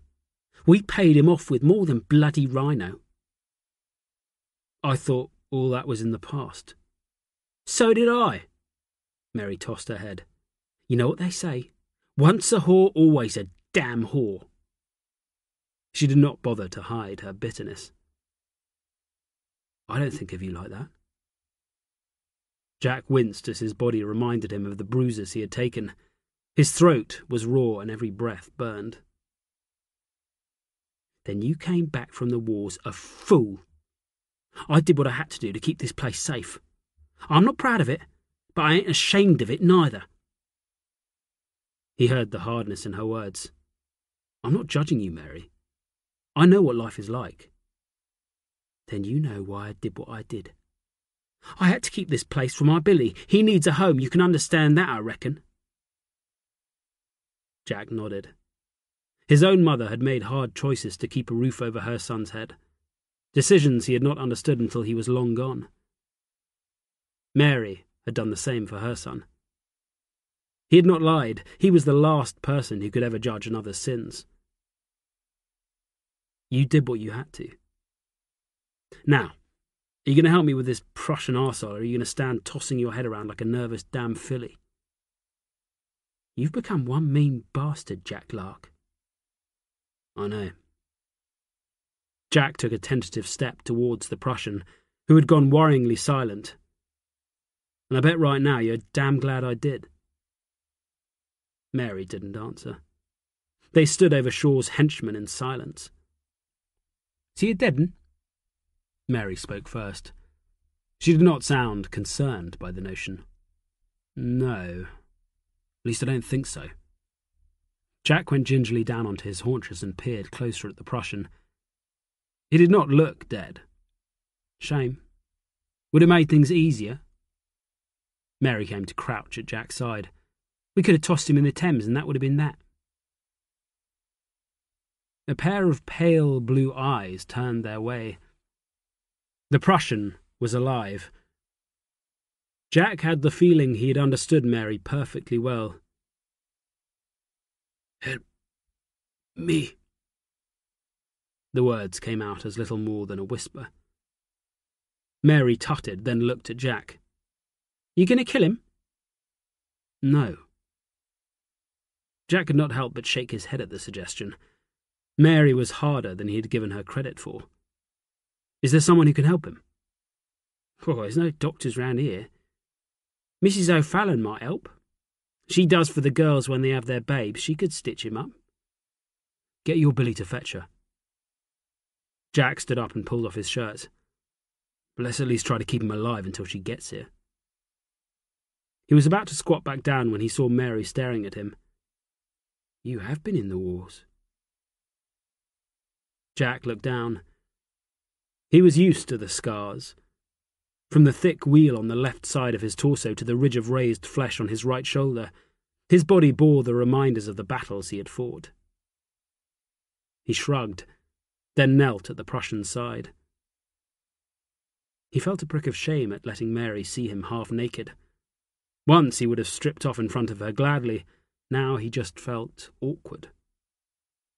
Lie still, you, he whispered to the Prussian, who stared back in silence, his eyes fixed open in a mute appeal for aid. Jack glanced back at Mary, who had shown no sign of moving. Don't just bloody stand there, send for that woman. As she left, he returned his attention to the man he had cut down. He winced as he saw the gaping hole half hidden under the Prussian's hands. He folded his shirt and held it gently over the wound. There was a lot of blood, but he had seen worse. I reckon you'll be all right, mate. The Prussian said nothing. Sorry I had to do that. Jack rocked back on his heels. He had never sat with a man he had wounded. Men fell all the time in battle, those he cut down dropping away with their last shrieks of horror ringing in his ears. He remembered many of their faces, the shock and terror reflected in their eyes as they realized they were about to die. But that was all. They were gone quickly, their passing fleeting.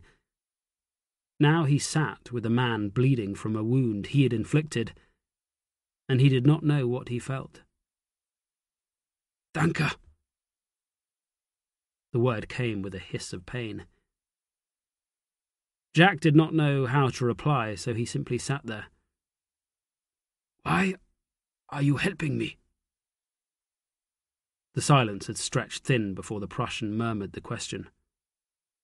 I can't just leave you to bleed to death. That wouldn't be right.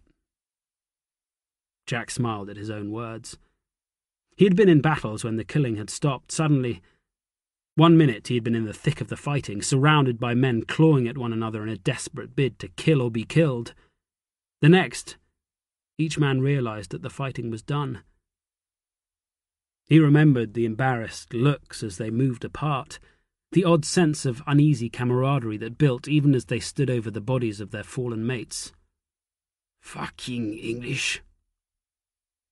The Prussian was lying on his side. He tried to spit, but only succeeded in dribbling a glob of phlegm onto his chin. I'd shut your mouth if I were you.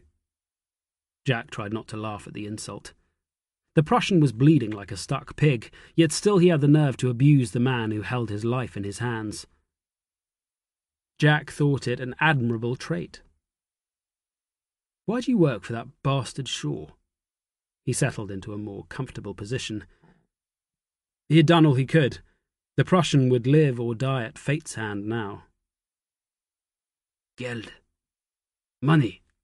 Why else? The Prussian closed his eyes against the pain. That's it. Jack was oddly disappointed. Yeah. What else is there? Loyalty? Jack looked round for Mary.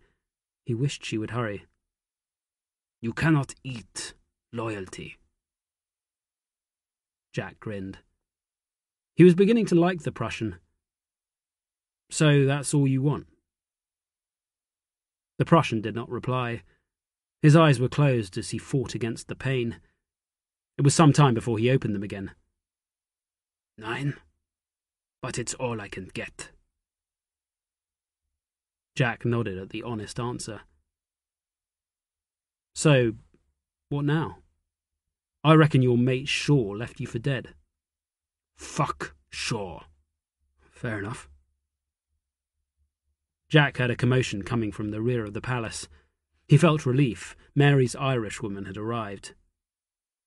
He got to his feet. He could not help but look down at the man he had half killed. He reckoned Shaw had it wrong. The Prussian was no simpleton. I tell you what. He spoke loudly enough for the Prussian to hear him over the bustle. He saw the blue eyes look up. If you live, I'll give you a job. You can work here. The Prussian's eyes closed. Fucking English, he whispered. He said nothing more as Mrs. O'Fallon bent over him and got to work. Chapter 7. He won't be back. Jack leaned forward and looked at his mother. They were sitting at the table in the room behind the bar. Mary was there, but her son was already busy in the yard behind the scullery, preparing for the weekly delivery of gin that was due that morning. How can you be sure of that? Maggie poured scorn on the notion. I know sure. He won't leave you be after what you did. He'll have to. I hurt him and his Prussian chum. The whole world will know it. He won't risk another shaming. You don't know him. His mother shook her head. She sat at the far end of the table, a mug of fresh tea steaming in front of her. He's an evil bastard. So am I. He's right. Mary sat next to Jack. He beat them both, Maggie. You should have seen it. He took them down in the time it takes you and me to change a bloody barrel. There was no sense of praise in her words. She made the verdict sound like she was damning him. Jack's mother still shook her head. I know men like Shaw. They don't walk away from a fight, I tell you now. He won't just waltz back in here looking for another scrap. He'll take you quietly when you're alone. When he can get you on his terms. There ain't no fair rights round here. Jack refused to be warned. If he does try it, then I'll just have to beat him again. I'm not going to live in fear of him or anyone else like him. This is our place. And I aim to keep it that way. By hiring Shaw's Prussian bully? Mary made her opinion of Jack's odd choice clear. He'll do, if he lives. Mrs. O'Fallon reckons he will. She says he bled no more than a woman with her first child. Maggie gave the latest news. The Prussian lay upstairs in Jack's bed. Jack had been to see him and had repeated the offer of a less vicious employment. This time the Prussian had accepted in a more traditional way. Lucky ass, Mary was scathing. He'll keep this place safe. I thought that's what you wanted. Jack tried not to snap. And where will the money come from? I'll pay him. Or will you now? You rich enough to hire servants? Rich enough? Jack met Mary's stare. You want a lady's maid? Oh, you can keep your money. Just make sure you keep your promises too. Jack thought he saw a fleeting hint of a smile on Mary's face at the fanciful idea. He'd been only half joking. He was not a rich man, not by any standards, but he was not a poor one either. His attempts to better himself had sustained his ambition whilst he had it. But he was a boy from Whitechapel. There was always ways to get some rhino, and he had not been shy of taking the opportunities when they had come his way. So, you're master here now, Mary mocked him, hiring staff and running the damn place. No. He scoffed at the idea. Then what the hell are you doing? Mary's eyes were hard. Any notion of good humour had clearly beaten a hasty retreat. I have no idea, Jack answered with total honesty. No, I figured that much. Mary shook her head at his foolishness. Yet still you're willing to destroy everything we have just so you can prove that you're a hard man now, that you're not that little boy who ran off. Jack glowered. It's not like that. No? Mary was cruel. I reckon this is all one great game for you. No one else wanted you, so you came back here. You turn up looking like some fine toff, but in truth you're just another bloody man who reckons it's his God-given right to do whatever the hell he pleases. Jack rose to his feet. I fought for this place. I didn't have to. Really? I reckon you wanted that scrap. Mary's eyes blazed up at him. I reckon it was the best thing could have happened to you. You were bored shitless, we all saw it. I reckon the fight with Shaw suited you very nicely. You really believe that? Jack's voice was like ice. Yes, I bloody well do. Mary did not back down. Men like you are ten a penny round here. Men like me? Mary. Jack's mother reached across to try to land a calming hand on Mary's forearm, but she shrugged it off and rose to her own feet. Yes, men like you. She spat out the words. Men who think of nothing of killing. Men who fight rather than using their bloody heads. Men who do what the fuck they want without any thought of the damn consequences. You have no idea. Jack snapped the reply. I have every idea. You think you're special, that you're different because you fought in the wars. She made her voice sound wheedling as she mocked him. You're nothing special, Jack Lark. Your life isn't all that different to any one of ours. Is that so? Have you killed a man? Have you watched him die with your sword buried in his guts? He was shaking now. Have you sat with a young lad and said nothing as the poor bastard dies in your arms? You know nothing. As he spoke, the images flooded into his mind. The faces of the dead mocked him, taunting him with their hollow, glazed eyes. I know you're a fraud. Mary was shouting now. You're just a common bloody trickster. And you're just a doxy who doesn't know shit. Mary slapped him. The blow came hard, the sound of the impact like a gunshot. Jack laughed then, mocking her attempt to hurt him. He saw her hand tense as she readied another blow. It had barely travelled an inch before he reached forward to grab her forearm, his fingers digging into the flesh around her wrist. He pulled her towards him, dragging her forward so that her face was close to his own. Do not tell me what I am. He spoke softly, every word as hard as steel. I know what I have become. He threw her away then, not caring that he hurt her. He did not look at either of the two women again as he stormed from the room. He would not be left to go in peace. That's it! Turn your back! Mary's voice harangued him. His rough handling had done nothing to quench her anger. I know you, Jack Lark. I know what you are. So you slope off just like you always do. That suits us nicely. We don't bloody want you. Her voice was cruel and her face changed as she spoke. It twisted, her mouth ugly, as if she was sucking on something sour. Jack slammed the door behind him and stood behind it, slowing his breathing. He was in the main room of the palace.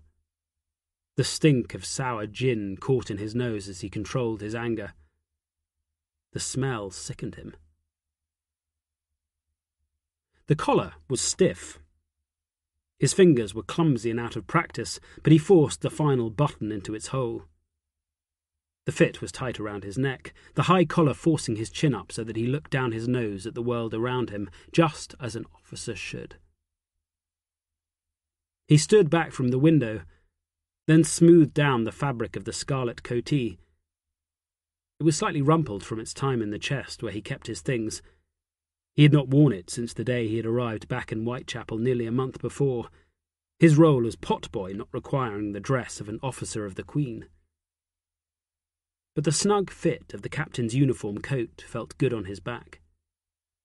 He pulled on his kidskin gloves, taking time to ensure that each was smooth against his skin, then reached for the tall black shako with its stubby plume. He kept it tucked under his arm as he checked his reflection in the room's small window, which acted as a mirror now that darkness had fallen outside. He liked what he saw. He straightened his back, instinctively adopting the posture of an officer. His fingers traced the crown and star embroidered on the collar of his uniform jacket in golden thread. The rank of captain sat well with him. It was the first rank he had assumed, and the one he felt most at home with. The fight with Mary had cleared his mind. He was going back to what he had always been. He had returned to the one place he had thought of as home in an attempt to build a new life on the foundations of the past. He had been wrong. He was no longer the boy who had worked at his mother's beck and call. He was a soldier, a redcoat. He did not belong in a gin palace. He belonged on the battlefield, where his talents had a rightful place. He had tried to deny who he was. He would not do so again. Chapter 8. Good evening, sir. Welcome to the Army and Navy Club. Jack slipped the shako off his head and handed it to a liveried servant standing near the entrance to the officers-only club.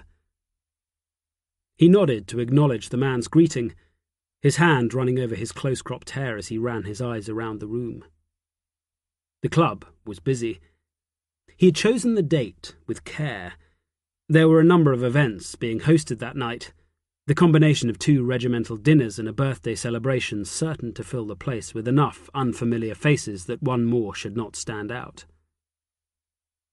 Once or twice he had felt like he had been followed from the rookery, but he had stopped and checked behind him, and was confident that the feeling was nothing more than a twinge of unfamiliarity at once again taking on the role of a redcoat officer. Are you here for Lord Butterworth's celebration, sir? The frock-coated servant sought to guide the newly arrived officer to the correct event. Already an officer and his lady were entering the club behind Jack, and the sound of a hackney cab carried inside as still more guests pulled up at the curb on the corner of George Street. Yes, indeed. Is it upstairs? Jack offered a smile to the man charged with greeting the guests. He made the guess easily. He'd already spied a group of 3 officers making their way up the grand staircase that swept into the hall. None was escorting a lady, and their uniforms came from 3 different regiments, the identification a simple matter of glancing at the coloured facings on their jackets. Yes, sir. Lord Butterworth and his guests are in the library. The servant nodded before ushering Jack forward, his white-gloved hand gesturing for him to walk on. Jack needed no more invitation. He walked towards the staircase, his heartbeat barely increasing as he returned to the world he had inhabited for so long. It was almost too easy. A man presenting himself in the correct uniform, with passable manners and the right accent, was barely questioned. Once that fact had astonished Jack. Now he barely paid it any heed. He ascended the stairs at a leisurely pace, following behind another pair of officers slowly making their way upstairs to the club's evening rooms. Officers did not rush. The staircase wrapped itself around the corners of the hall, the great glass panels on the ceiling dark now that night had fallen. It was grandeur on a vast scale. The club was not quite a decade old, but it had the feeling of an opulent Italian palazzo, or so Jack heard the officer in front of him proclaim to his companion. He paused at the top of the stairs, taking a moment to straighten his jacket. A grim-faced, grey-mustachioed general stared down at him from a gold-framed portrait, his face cast into an eternal scowl of disapproval, as if he could see the impostor now standing before him. The notion made Jack smile as he moved on. The weight of the officer's uniform felt good on his shoulders. The contrast to the green apron of a potboy could not have been starker. He felt he was starting to understand what he was, what he had become. He had come back to London thinking to end his time as a pretender. Instead, he had simply taken on a new role, masquerading as a son returned and a man reclaiming a former life. The fight with Shaw and the less violent but more powerful one that had followed with Mary had focused his mind. "Good evening." A man dressed in a black frock coat nodded a friendly greeting as he passed Jack by. Jack returned the comment with a smile. He took a deep breath, then pressed on, heading towards an elegant salon just off the first-floor landing, from where he heard the sounds of polite conversation. "Take him down!" Jack dived, grunting with pain as the body he was tackling drove hard into his shoulder. He fell away but kept his arms wrapped around the man's legs, binding them tight so that the two of them came down together in one breathless heap. "I say, good tackle, old man." The breathless voice was loud in his ear, and he felt the scratch of whiskers on the side of his face as his target twisted round. He would have laughed at the turn of phrase if the man had not been lying on his chest. He wriggled free in time to see another man in shirt-sleeves bound close by to snatch up the teapot that had been knocked from the tackled man's grasp when it hit the floor. "Over here, Sir John!" More voices bellowed for attention, the other members of Jack's team calling for the teapot to be passed to them. With a loud hoot, the man in possession obliged by sending it spinning towards a teammate, the pass executed across the front of an opposing player about to make a tackle. Jack rolled painfully to his feet, his hands instinctively pressing the small of his back to knead away the dull ache that had not been improved by the collision with the coffee room's wooden floor.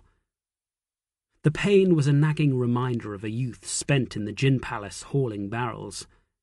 Years on campaign had done little to rid him of its constant presence, and now it felt like the devil himself was sitting on his shoulders, jabbing a fiery trident into the small of his back. Yet still he managed to grin as he watched three members of his team rampage across the enormous room, the delicate china teapot thrown from one to the other as they swept towards the line of laughing officers who defended the far side. "I say, old man, lend us a hand." The man Jack had tackled lifted a hand in his direction. Jack bent down to haul his victim to his feet, laughing at the exaggerated expression of pain on the man's face. "Sorry about that." "No need to apologize, old man. All part of the game." The man's mutton chops were in disarray, and he raised a hand to his face to smooth them back into place. "It was a splendid tackle. Why, I thought I was going to make it." "You very nearly did." Jack winced as his back twinged.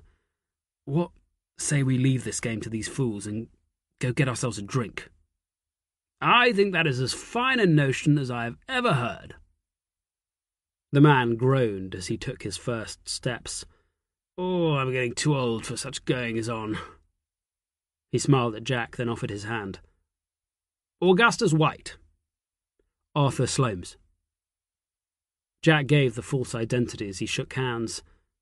It was a nod to the captain he had once served, and whose untimely death had provided him with his first opportunity to become an imposter.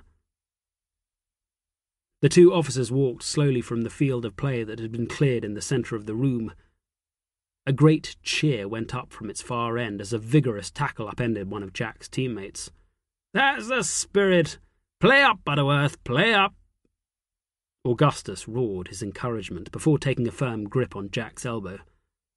"Let's make ourselves scarce before that damn teapot comes back this way." Jack let himself be led. He was enjoying himself. The group of officers had welcomed him into their midst, not once bothering to interrogate him as to who he was. They had invited him to join their dinner, and the only question he'd been asked had been an inquiry as to which position he preferred to play in the impromptu game of indoor rugby. The two officers walked towards their coats, draped over the chairs that had been pushed to one side to make space for the rugby field. Augustus groaned theatrically as he pulled his over his shoulders. "Oh, you tackle hard, old man. I expect I shall be, bruised for a week." "Let me get you a drink to make amends." Jack glanced across at his companion's uniform as he pulled on his own, noticing the bright yellow facings and the single crown embroidered on the collar. Augustus was a major in the 15th Regiment of Foot, a regiment that Jack had not come across before. "Now that is a capital notion." Augustus finished doing up his buttons before raising a hand to usher Jack towards a corner of the room far from the raucous game of rugby. The players had brought a phalanx of wine bottles into the room with them. Jack let Augustus select one whilst he picked out 2 clean glasses from a neatly arranged collection that had been put in place by the club's servants. "Shall we sit down over there? I rather think I need a rest." Augustus picked up a second bottle and motioned towards a seat close by. Jack slumped into the club chair with relief. "I'm not sure I'm cut out for indoor rugby. Augustus snorted as he poured the dark red wine. "You and me both, old man." He glanced up at Jack as he handed over a glass, then picked up his own and raised it in front of him. "I propose a toast. Foolish games for foolish folk." Jack raised his own glass and clinked it against his companion's. "I can drink to that." He took a mouthful of the wine. It tasted better than gin. Augustus placed his glass on the small table that sat between them, then slumped back in his chair. He lifted a hand and gestured at Jack's face. "That's a nasty blighter of a scar." Jack resisted the urge to run his fingers across the raised welt of flesh on his cheek. Nature of the job. He used a tone that he knew would divert Augustus's attention elsewhere. "I apologize. No one shouldn't mention these things. What with events in the Crimea, then those beastly affairs out in India, it's a wonder any of us are quite whole." Jack hid a scowl.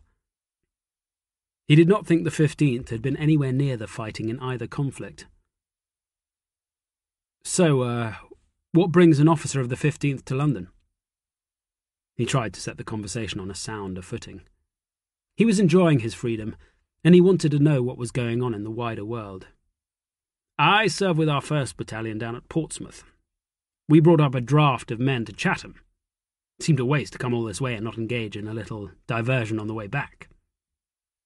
Augustus drained his glass before leaning forward to top them both up.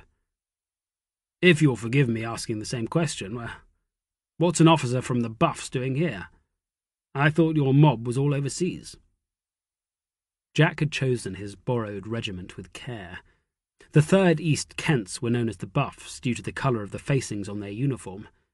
The regiment had 2 battalions. One was stationed in the East Indies, the other in Malta. It made it unlikely that Jack would bump into any of its serving officers during the few hours that he passed dressed as one of their captains.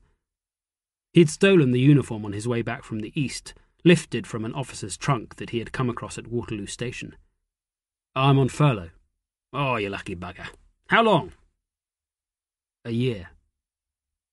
Jack made sure he caught the Major's eye. "I was wounded at Delhi." "Oh, enough said, old man."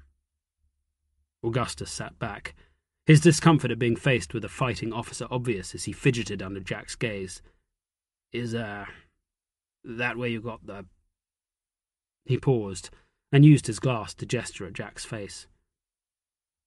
Jack nodded before draining a large measure of his wine. "I see."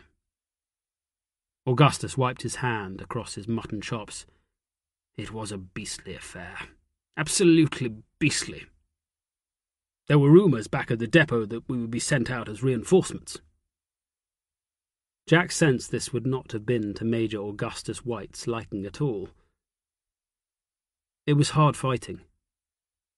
He could not resist tweaking his companion's tale. "You have to give the Pandys credit. They didn't cave in as easily as you might have been led to believe.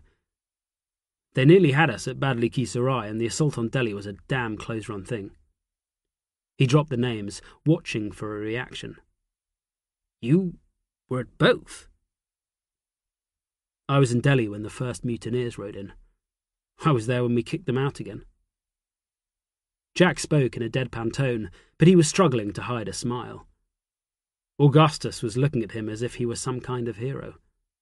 "My dear fellow, I cannot start—" "No." Jack cut him dead. "I do not imagine that you can." A commotion from the far side of the room took his attention. He'd enjoyed landing the barb, but for a reason he could not fathom, he sensed the arrival of danger. Augustus was still talking. "I read about the siege in the papers. What you fellows achieved, why, it was nothing short of miraculous. I've often said as much to my fellow officers back at the depot." Jack barely heard him. He was watching a group of newly arrived officers who were picking their way through the debris caused by the rugby match.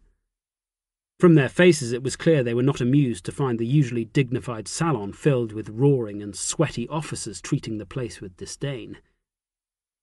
Those pandies, well, they deserved everything they got. The papers were full of their atrocities.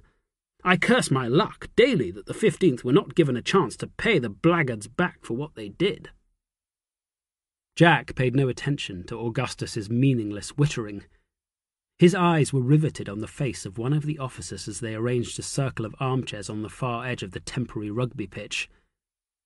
It was a face that had no right to be there. He had last seen it in a dank alleyway a few days after the British Expeditionary Force had beaten the army of the Shah of Persia at the Battle of Kushab. Jack had just committed a murder. The killing of an enemy spy, the last act he had carried out on the orders of the man who had unravelled his identity. There were over 24 officers in the coffee room, with at least the same number of servants. Yet for some reason Jack saw the officer turn to look straight in his direction. He found himself staring into the calm and knowing gaze of Major John Ballard, one of the Army's finest intelligence officers, and one of the few people alive who knew who Jack Lark really was. Chapter 9. "I say, do you mind if we leave?" Jack cut off Augustus's windy ramblings. He rose to his feet hastily, his knees catching against the table in front of his chair, nearly knocking over the half-drunk glasses of wine. "Let's hold here a moment, old man. There's plenty of time for a little diversion later on. Let's drink these first." "Sorry, chum." Jack was regretting the evening's consumption. The wine was making him slow. "I've got to get out of here." Augustus half rose. "I say, you quite all right, old man? You look rather peaky." Jack paid him no heed. He had his eyes fixed on Ballard. The intelligence officer had not changed in the 2 years since Jack had last seen him. Thin as a rake, he still wore the dark blue uniform of the Hussars and sported the same narrow moustache on an otherwise clean-shaven face. Jack was appalled to see him making his excuses to the rest of his group as he turned away from them. "Shit!" He hesitated, unsure of what to do. For a moment he considered brazening it out and holding to his story. But this was Ballard. He had already seen through one of Jack's charades, and that had been before they had spent months together on campaign. "I say, what's that, old man?" Augustus had heard the oath, and his face had creased into a scowl. "I hardly think that is appropriate language. This is a respectable establishment, and—" "Sit down and shut the fuck up!" Jack snapped the order.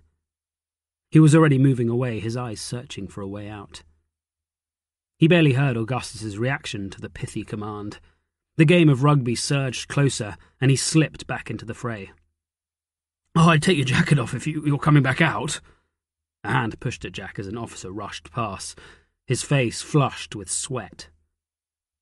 Jack kept moving, ignoring the players even as he was buffeted by another officer, the game in full flow around him. He kept his eyes on Ballard, who now stood staring at the space next to Augustus that Jack had just vacated. There was the sound of porcelain smashing, followed by a great cheer. Jack ducked behind the press of bodies that had piled up as the players charged into one enormous ruck. He kept low, taking care only to straighten up as the players began to stand around him.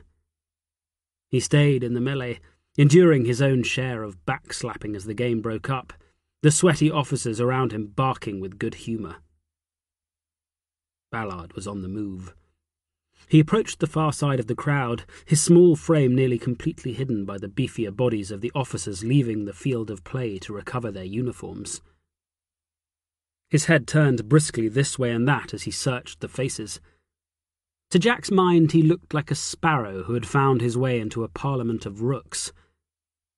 Jack was fast running out of crowd. The players were dispersing quickly, their chatter loud as they relived their part in the game. He darted away, keeping close to a pair of officers walking off together. To his dismay, they stopped when they reached their discarded jackets. He could only stop with them, hoping against hope that Ballard would not spot him for a second time. He made a play of dusting down his own coat, and even attempted a hearty slap on one of the officers' backs before his sang-froid deserted him. He glanced back. Ballard was staring straight at him. For the span of a single heartbeat, he met the other man's gaze. Then he ran. The club was busy. Jack rushed along the landing, caring nothing for the disapproving glares and hoarsely whispered rebukes sent his way. "I say, steady as she goes." An officer in the dark green uniform of the Rifle Brigade snapped at him as he blundered past, the contents of a half-filled glass of claret slopping dangerously close to his uniform. Jack broke free, then galloped down a quieter landing, skidding around a corner and headed for the stairs. He thought he heard someone running after him, but it was not the time to turn and look. He made it to the top of the stairs and charged down, taking them 3 at a time, his breath already rasping in his lungs, his boots loud on the stone steps. Faces lifted towards him as those in the lower hall looked up at the commotion. Jack leapt the last half-dozen steps, but his boots slipped on the polished marble and he fell awkwardly, hitting the floor with his hip, then sprawling forward, arms outstretched to break his fall. He came to a halt in an ignominious heap at the feet of the servant who took the officers' hats. "Fucking hell!" He picked himself up painfully. "Are you quite all right, sir?" The servant was trying to stifle a smile. "Would you like me to retrieve your shako?" Jack was in no mood for mockery. He pushed the servant away, using the poor man as leverage as he made for the door. Now that he was about to escape, he risked a glance back, a flicker of excitement at the madcap dash through the club firing in his gut. The officers in the hall were staring at him like pigeons in a coop who had suddenly spotted an eagle sitting calmly amongst them, but Jack had no interest in their scowls and disapproving glares. His eyes were drawn upwards to the landing on the first floor. Ballard was leaning against the banister, his chest heaving with the exertion of the chase, but his eyes were sharp as he stared directly at Jack. Jack stood there catching his breath. He was relieved to see Ballard far enough away to pose no threat. He waved. He did not wait to see how Ballard would react. The streets were dark when Jack left the public house. He had been sitting in a quiet corner, drinking steadily, drowning the shock of seeing Ballard, his mind dwelling on the time when he had worked for the intelligence officer. Ballard was a tie to his past, one that he had tried hard to leave behind him. Seeing the intelligence officer in the Army and Navy Club had caused his new world to collide with the old. He had served Ballard well and they had parted on reasonable terms, but he would not allow himself to be drawn back into the man's orbit. Only death and killing lay in that direction, and he had had his fill of both, just as he had had his fill of taking orders. He was his own man now. He would not go back to being the person he had once been. He staggered out onto the street, gasping as the cold air hit him. He was half cut, but alert enough to pause and peer into the darkness, wary of the shadows even in his befuddled state. He saw nothing ominous, so he resolved to walk. He was no more than 1/4 of a mile from the gin palace, and he felt sober enough to make it back more or less in one piece. He pulled his uniform coat tight around him as he felt the first chill. The effects of the beer he had sunk made themselves felt as the heat of the public house was replaced by the cold nighttime air, and he paused, taking firm hold on the wall of the nearest house to steady himself. He caught a glimpse of a shadowy figure sliding past on the far side of the street. It was a warning, and he forced himself to stand straighter. He took a few tentative steps, assessing his state of drunkenness. To his satisfaction, he felt half decent. The beer's presence was noticeable, but he was not about to topple over. He stifled a belch and walked on. His officer's coatee flapped open, but he did not have the inclination to work the buttons back into their place. It was easy enough to amble along the centre of the street, which was pretty much empty this late. But he was not completely alone. Even in the gloom, he could see a huddle of blankets in the doorway of a dressmaker's shop. It was not an uncommon sight on the streets near the gin palace, There were plenty of folk unable to find any better accommodation. "Oi, mate, got a penny?" The voice came from deep within the mound. Jack slowed but did not stop. He was on the outskirts of the rookery, and even slightly the worse for wear, he knew better than to make himself an easy target. He was about to pass the vagrant by when he saw a familiar sight balanced on the macadam near what he presumed was the sleeping figure's head. It was an upturned army-issue Albert shako, the type that the red-coated soldiers had worn when they had invaded the Crimean Peninsula in what would prove to be a long and wearing campaign to capture the Russian naval port of Sevastopol. "Got a penny, mate?" the vagrant called out for a second time. The voice was thick with phlegm. Jack heard the man's throat gurgle as he noisily sucked down the contents of his nose. "What regiment?"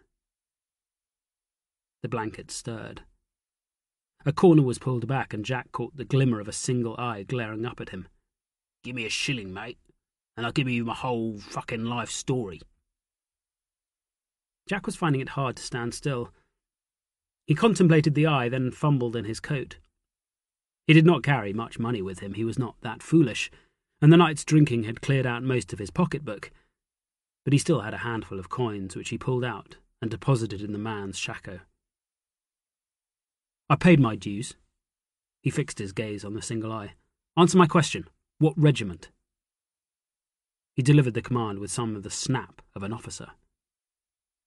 "The 7th. The reply was given grudgingly. A little more of the blanket was pulled back to reveal a heavily bearded face. It was hard to see much in the gloom, but Jack got the impression that the man was looking at him with something other than annoyance. "I know the 7th.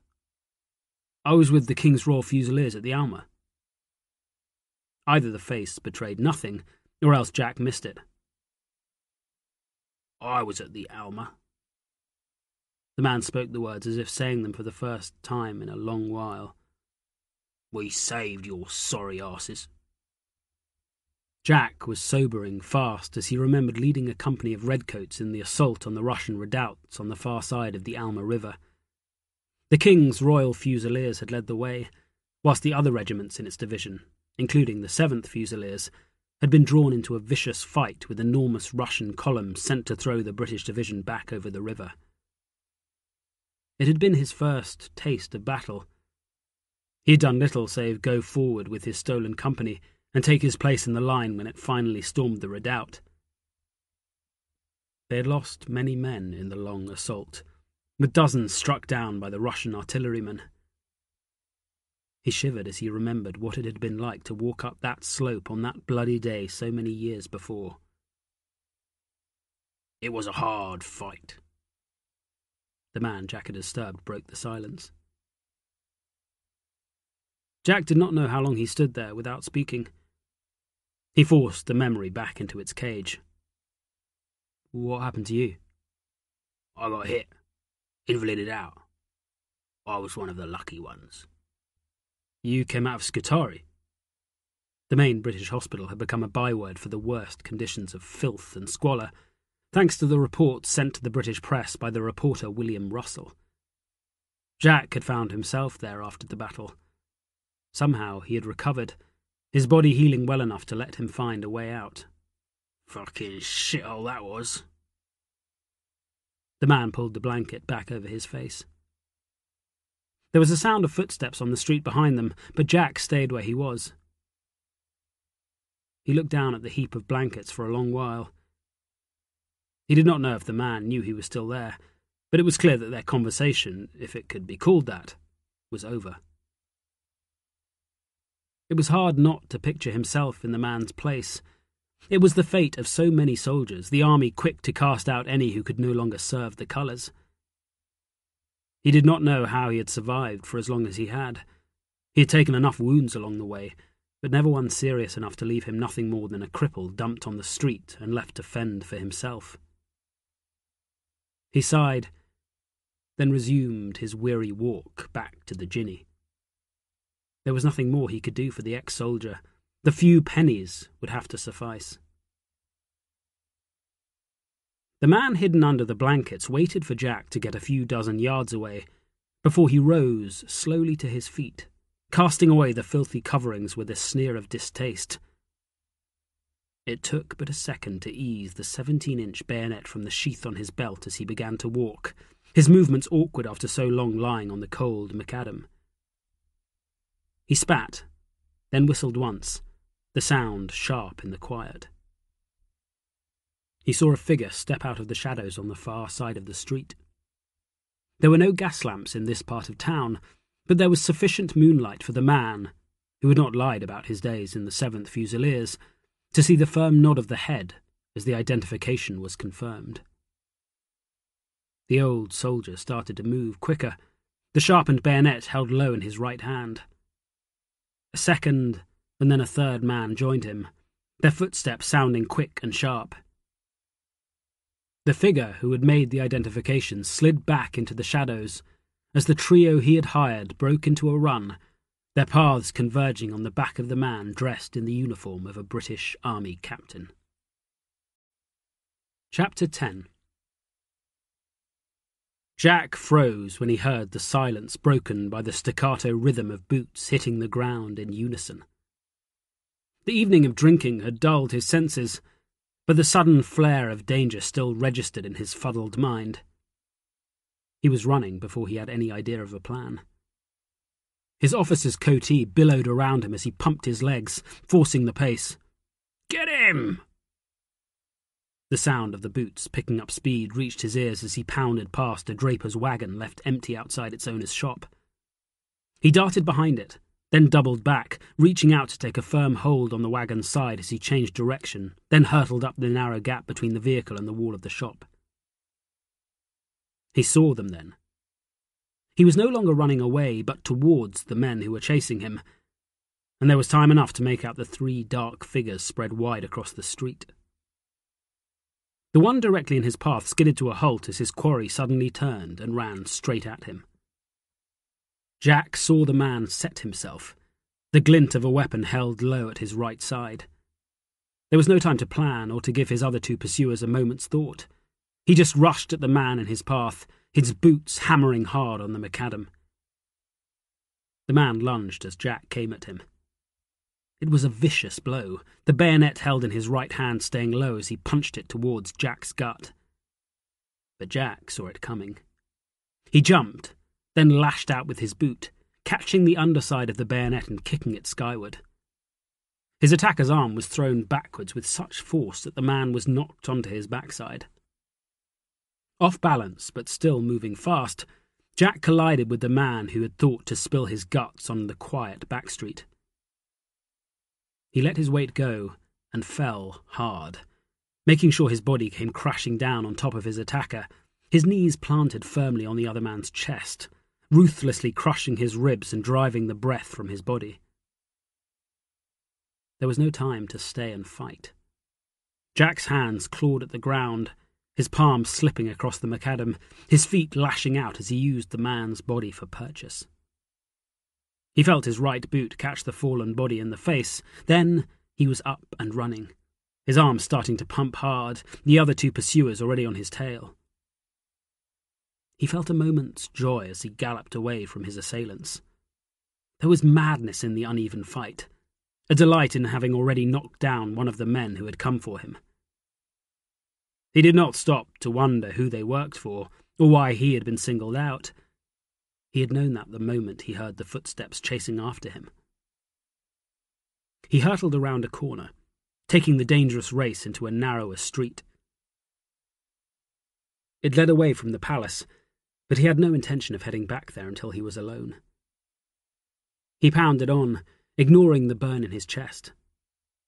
The narrow street turned left, then right, and then left again, before running behind a newly constructed warehouse not far from the sugar factory.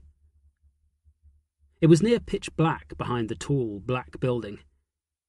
He darted into an alleyway that led along the back of a row of houses, and stopped, holding his breath, forcing his body to obey even though he wanted nothing more than to bend double and suck down huge draughts of air to ease the pain in his tortured lungs. As the first pursuer stormed past, panting heavily, Jack stepped out of his hiding place and directly into the path of the second, slower man. There was just enough moonlight to let him see the shock on the man's face before he thrust his elbow forward into his throat. The pursuer's momentum drove him on even as his hobnailed boots skidded in a futile attempt to stop, and he went down hard, his legs taken from beneath him as the blow snapped his upper body backwards. Jack skipped to one side to avoid the man's flailing arms and legs. His pursuer lay on the cobbles, his hands lifted to cradle the ruin of his throat, which was making nasty, choking, sobbing sounds as he tried to breathe.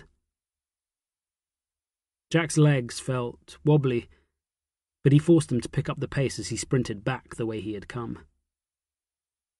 He heard the commotion as the last ambusher turned and ran back past the man with the broken throat, who was thrashing wildly and gargling for attention. He was no more than 10 yards from the end of the narrow street when a fourth figure moved into his path. Even in the darkness there was no mistaking the pork-pie hat that was pulled low over a face contorted with anger. Nor was it hard for Jack to recognize the barrel of the Colt revolver held ready to fire and aimed at his head. Mr. Shaw had come to finish the job. "Well met, Jack Lark." Shaw stepped forward, the gun lifting as Jack floundered to a halt just 5 yards from its muzzle. "Didn't I say we would meet again?" Jack forced himself to stand tall. His lungs burned, but he would not give Shaw the satisfaction of seeing any weakness. He heard movement behind him as the last of his pursuers finally lumbered into place. "That was a pitiful display, Bird, and not at all what you promised." Shaw's tone was glacial. I'm right sorry, Mr. Shaw. That I am. But this here even cove didn't fight fair." Jack recognised the voice. It belonged to the man he had supposed to be a vagrant. He glanced over his shoulder and took in the heavily bearded face and the moonlight glinting off the bayonet held in his ambusher's hand. "Of course he don't fight fair, Bird." Shaw's voice was laced with derision. "No sane man does." He cackled, clearly well pleased with how his hand had played out. "I'll stick him now, Mr. Shaw, if it pleases you." Bird, anxious to appease his paymaster, stepped forward. Jack's shoulder blades twitched as he imagined the cold steel sliding into his flesh. He brought his breathing under control and tried to think of a way out. He was trapped like an eel in a barrel, waiting for the cold touch of the fishmonger's knife. No. Shaw shook his head and kept his eyes fixed on Jack. "Where's the fun in that? I'm of a mind to make our mutual friend here pay a price for what he did to me." He lifted his left hand, rotating it slowly so that Jack's eye was drawn towards it. The hand was twisted, with 3 of the fingers held at impossibly stiff angles. Jack remembered the fight in the palace, and the feel of bones breaking under the heel of his army-issue boot. "You see that, don't you, my old chum? It ain't a pretty sight and it hurts like a bastard." Shaw stalked forward, keeping the revolver aimed at Jack's head. "Give me your hand, Jack." His voice was deadpan. "Now, if you please." The revolver lifted. The barrel inched forward so that it touched Jack's forehead. "Give me your fucking hand," hissed Shaw, jerking the gun so that the point of the barrel ground into Jack's flesh. Jack was powerless. He lifted his left hand, moving it slowly and carefully so as not to startle the man who held his life at the tip of his trigger finger. Shaw gave another cackle. He took Jack's hand, his touch cold, and caressed it, sliding his twisted fingers up and down. "You feel that? You feel the broken bones?" The hand stopped moving.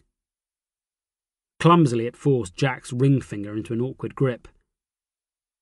"You know how much they hurt, Jack, every fucking minute of every fucking day they remind me of what you did. Shaw's face twitched and went still. He looked down at his hand, gripping Jack's. Then he gave it an almighty twist. Jack's trapped finger snapped like a dry twig caught under a heavy boot. He howled then, the sound escaping his lips as a fiery poker of pain lanced through him. "Keep fucking still!" Shaw bellowed the order. Jack had flinched as his finger was broken, but Shaw had been ready for it, and now he pressed the gun forward, breaking the skin on Jack's forehead. "Oh, that hurts, doesn't it, chum? Fucking burns, doesn't it just?" Shaw shifted his hand, taking Jack's middle finger in the same clumsy grip. "You've got 10 fucking fingers, and I'm gonna break every single fucking one." He cackled with delight at the horror he saw reflected in Jack's eyes. Jack bit hard on his tongue as Shaw adjusted his grip, the bones of his broken finger grating under the unwieldy touch. He could not allow Shaw to carry on. He closed his eyes, summoning the will to attack. He felt the press of the revolver on the broken skin above his eye and sensed the razor-sharp tip of Bird's bayonet held close to his kidneys. He tensed, then took a final breath. "What's going on there?" The shout came so suddenly that Jack nearly jerked backwards into the bayonet. "You, sir! Let that man go free!" Jack froze. He held every muscle still. He felt Shaw's hand twitch, then let go of his. "Move yourself." A second voice joined the first, and a heavy-set figure loomed into Jack's line of sight, a Colt revolver held in a great paw of a hand. He caught a glimpse of dark tweed and a pugnacious and scarred face underneath a deerstalker hat. "You too, chum." The revolver twitched so that it pointed over Jack's shoulder. "And I'll put that fucking poker away if you know what's good for you." Jack could scarcely credit who was in front of him. He knew that if he possessed an ounce of sense, he would turn and run right at that moment. Risking a bullet in the back was nothing when compared to what he knew would happen if he stayed where he was. "Wise fella." The man in the deerstalker grinned at Bird. It was not a pleasant expression. "Move back. Slowly now." He turned to Shaw. "Give me that." A second great paw rose up to close around Shaw's own revolver. "Right dangerous, these things are. What say I look after this, keep it safe like?" The man possessed an aura of calm, as if interceding in torture was an everyday event. Knowing him as Jack did, that was actually more than likely. Shaw backed away, glaring at the newcomer who had curtailed his enjoyment, stepping carefully past Jack until he stood next to a shaking Bird. Only then did the man in the deerstalker turn to wink at Jack. "Evening, Jack. Bet you didn't expect to see me." Jack was saved from forming a reply as the man who had first intervened strode into view. "Good work, Palmer." Major John Ballard of the Army's Intelligence Department came to stand at Jack's side. "Would you be so kind as to take these two fellows away? Make sure they understand what will happen to them if we see them again. Oh, and have them pick up that poor chap lying down over there. I don't think he is so very badly hurt, but we really should not leave him lying in such a place as this." "Yes, sir." Palmer nodded to show he understood the order. "Very well, gentlemen. Walk this way if you please." He used his revolver to gesture down the street away from Jack. "I wouldn't stop if I were you. These new Colts are temperamental sons of bitches. Why, they've been known to go off just like that." Palmer ushered his charges away, walking 2 yards behind them, with both revolvers held ready to fire. Jack watched them depart. Only when he saw them pause to collect their half-suffocated ally did he turn to face the man who had come to his rescue. "I didn't expect to bump into you." He delivered the line with as much sang-froid as he could summon. "Ah, Ballard smiled thinly as he watched Palmer moving away, the fingers of his right hand stroking his moustache. Finally he looked at Jack, as if noticing him for the first time. "I'll wager you thought you had given me the slip with those antics of yours back at the club." His blue eyes were icy cold. "It is good to see you, Jack." "I wish I could say the same." Jack found he was smiling despite his words. The man known as the Devil had come back into his life, and he knew with utter certainty that it would no longer be the same. He felt the hand of fate take hold around his soul. Ballard had saved him, but he would not have done so without first calculating what Jack could do for him. He laughed aloud at the notion, earning him his first glare from his former master. Ballard must have need of his services. Jack did not think he would be bored any longer. Chapter 11. "Ouch! That bloody hurts." "I'm doing the best I can." Ballard snapped back as he bound the broken finger on Jack's left hand to its neighbour with a length of twine he had found on the ground. "Well, take care." "Oh, hell's teeth!" Jack hissed as Ballard tugged his knot tight. "But you're bloody enjoying yourself." "Oh, absolutely. There is nothing I like better than being dragged away from a good dinner to chase a miscreant in the dark. There. That will have to suffice for the moment." Ballard stepped away, clearly pleased with his handiwork. A miscreant. Jack lifted his hand to study the temporary binding. It was as neat and precise as he had expected. Ballard did not have it in him to do anything in an untidy fashion. "Is that what I am?" "I'm being kind," Ballard smiled. Jack did his best not to grimace at the expression that sat so badly on Ballard's face. The last 2 years had passed swiftly, and it did not seem so long since Jack had left him in a dark alley, the body of the man he had just murdered at Ballard's command lying on the ground in front of him. "You look awful, Jack." Ballard had been giving Jack's face the same level of scrutiny. "Clearly life has not been agreeing with you." Jack bristled. He knew Ballard had seen the scar on his cheek, the legacy of a mutineer's sword. "I was at Delhi." "Ah." Ballard understood. "I see.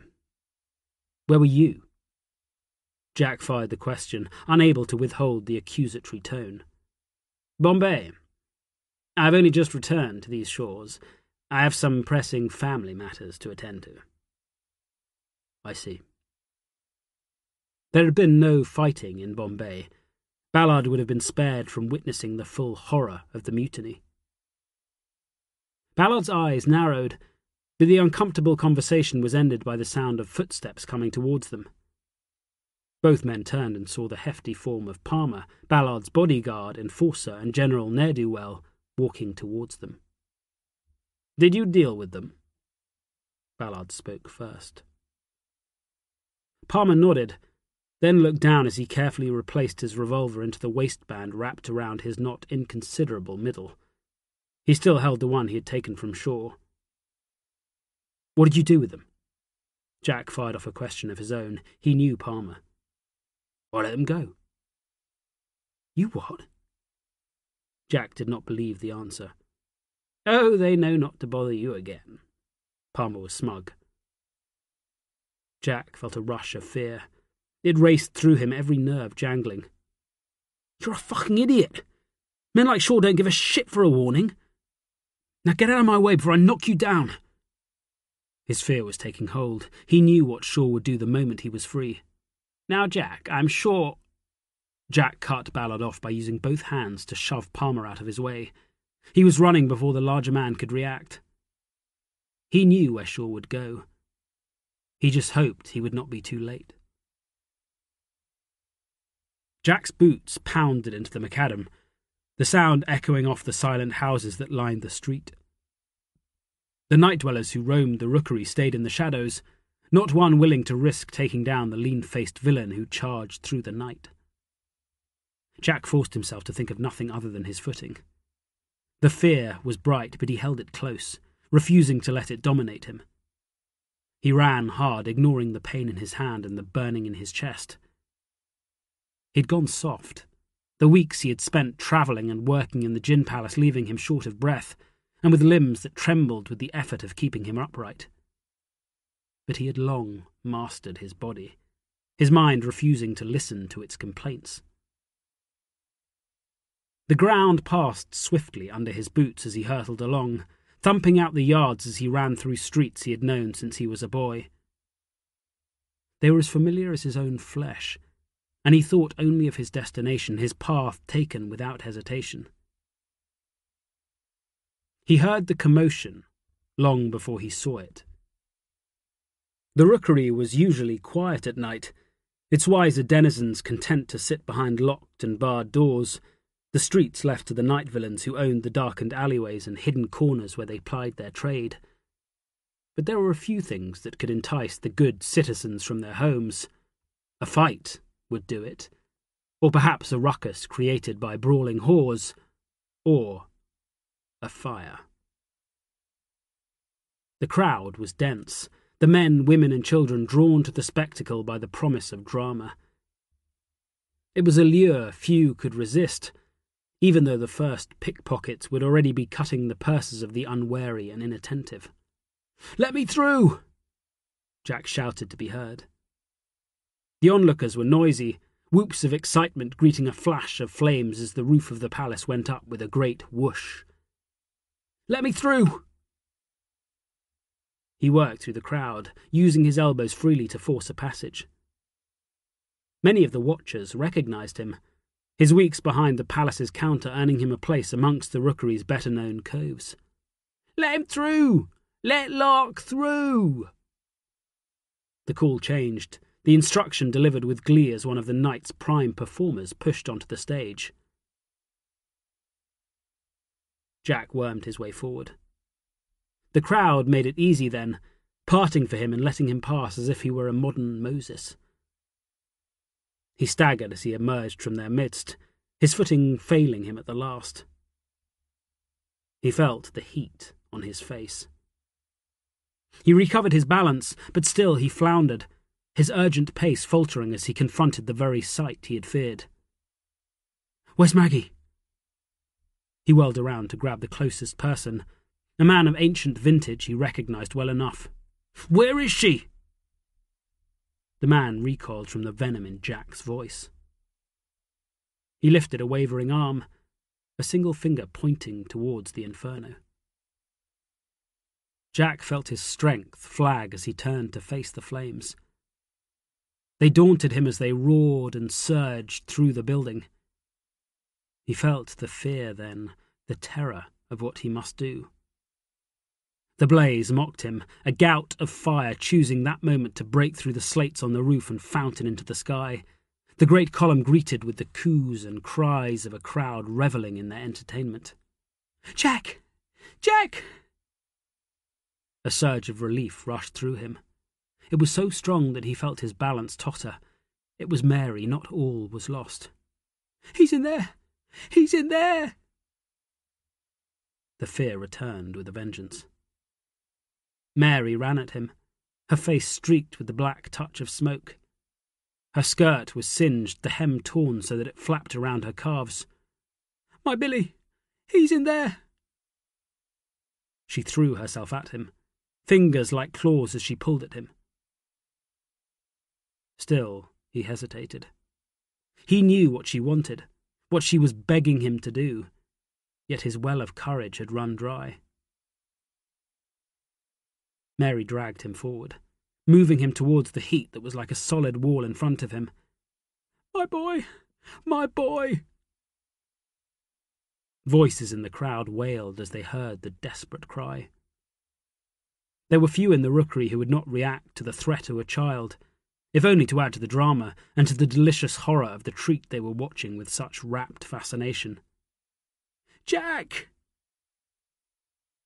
He saw her properly then. She was not his Mary. She had not been for years. She was old. The soot stuck in the cracks and crevices time had wrought on her skin. and she was terrified. More terrified than any person he had ever seen. Not even on the worst battlefield, or in the bitter street fighting in the narrow alleys of Delhi, had he seen such abject horror. He moved then. Her eyes had shamed him, her fear for her son more than he could bear. He took the first steps towards the flames, summoning the courage he would need. The great window shattered. 10,000 shards of glass exploded outwards, the glass submitting to the power of the flames that raged within.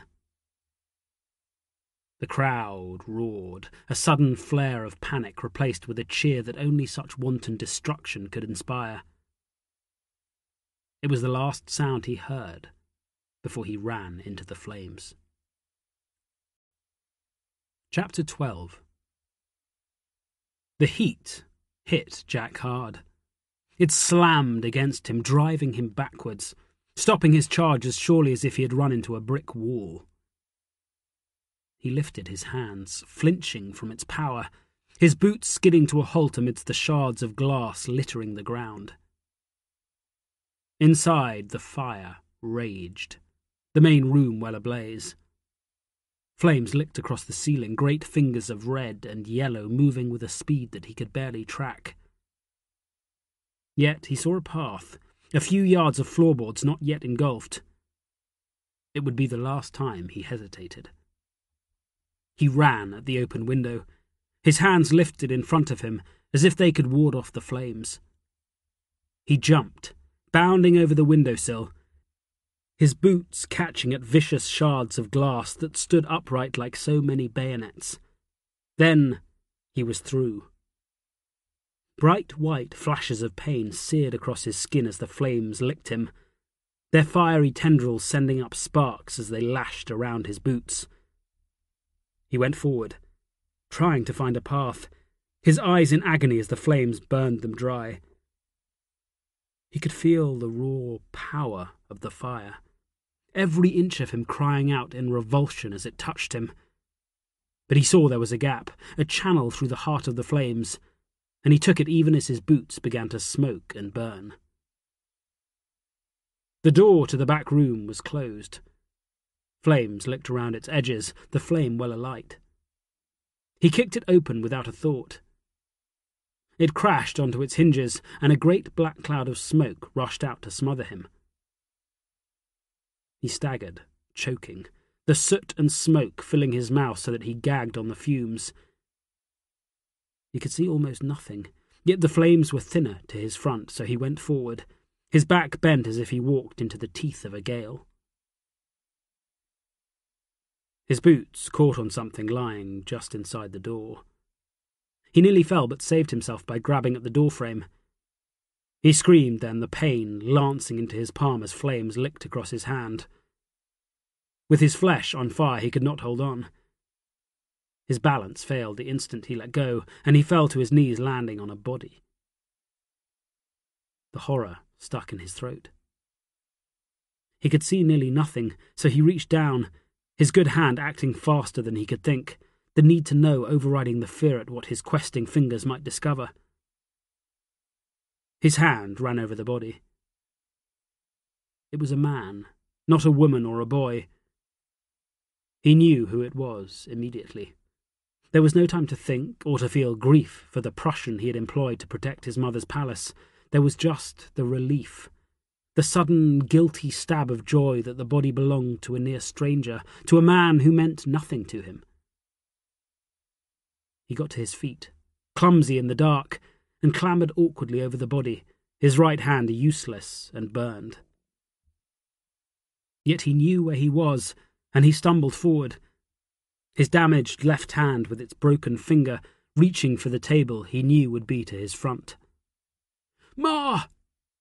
He screamed the word, the smoke burning his throat the moment his mouth opened. "Ma!" He cared nothing for the pain, and he called again even as the smog choked him. "Jack!" He barely heard her at first. Flames flickered across the ceiling, scorching and burning. With a great roar, a huge piece fell, a pulsing mass of flames that thundered down, sealing off the door that led to the backyard. "Ma!" He moved, seeing nothing, groping in the darkness. His boot thumped against wood, fallen plates and glasses crunching underneath his smouldering soles. Then he saw her, lying on the floor under the table. She was curled into a ball, her body wrapped around something that he could not see.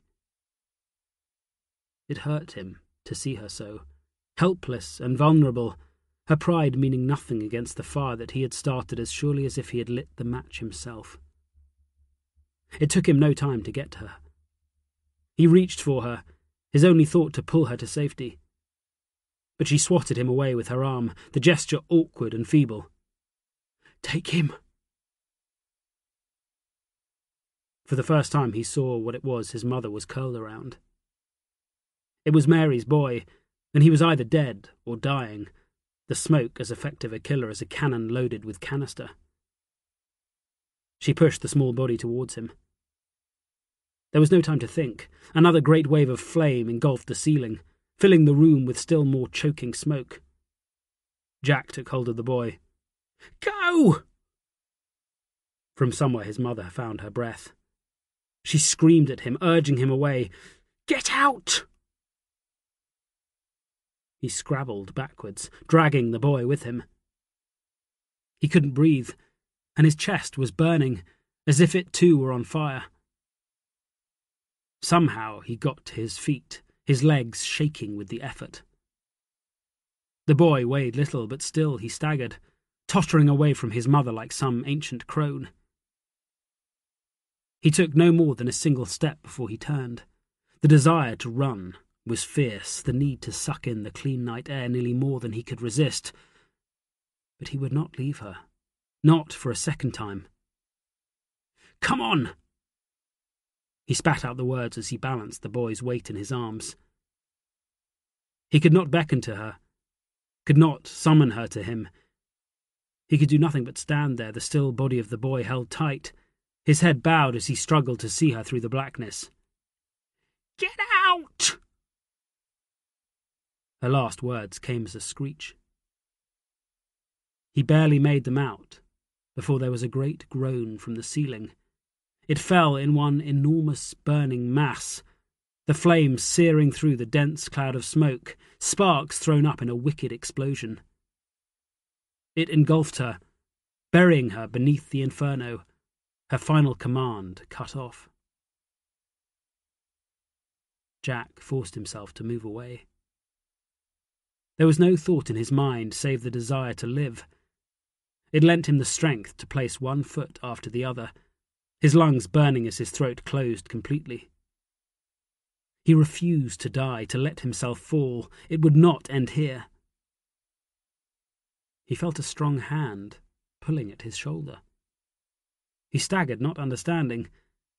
Somehow he kept his footing as he was dragged through the doorway, his awkward burden threatening to fall at any moment.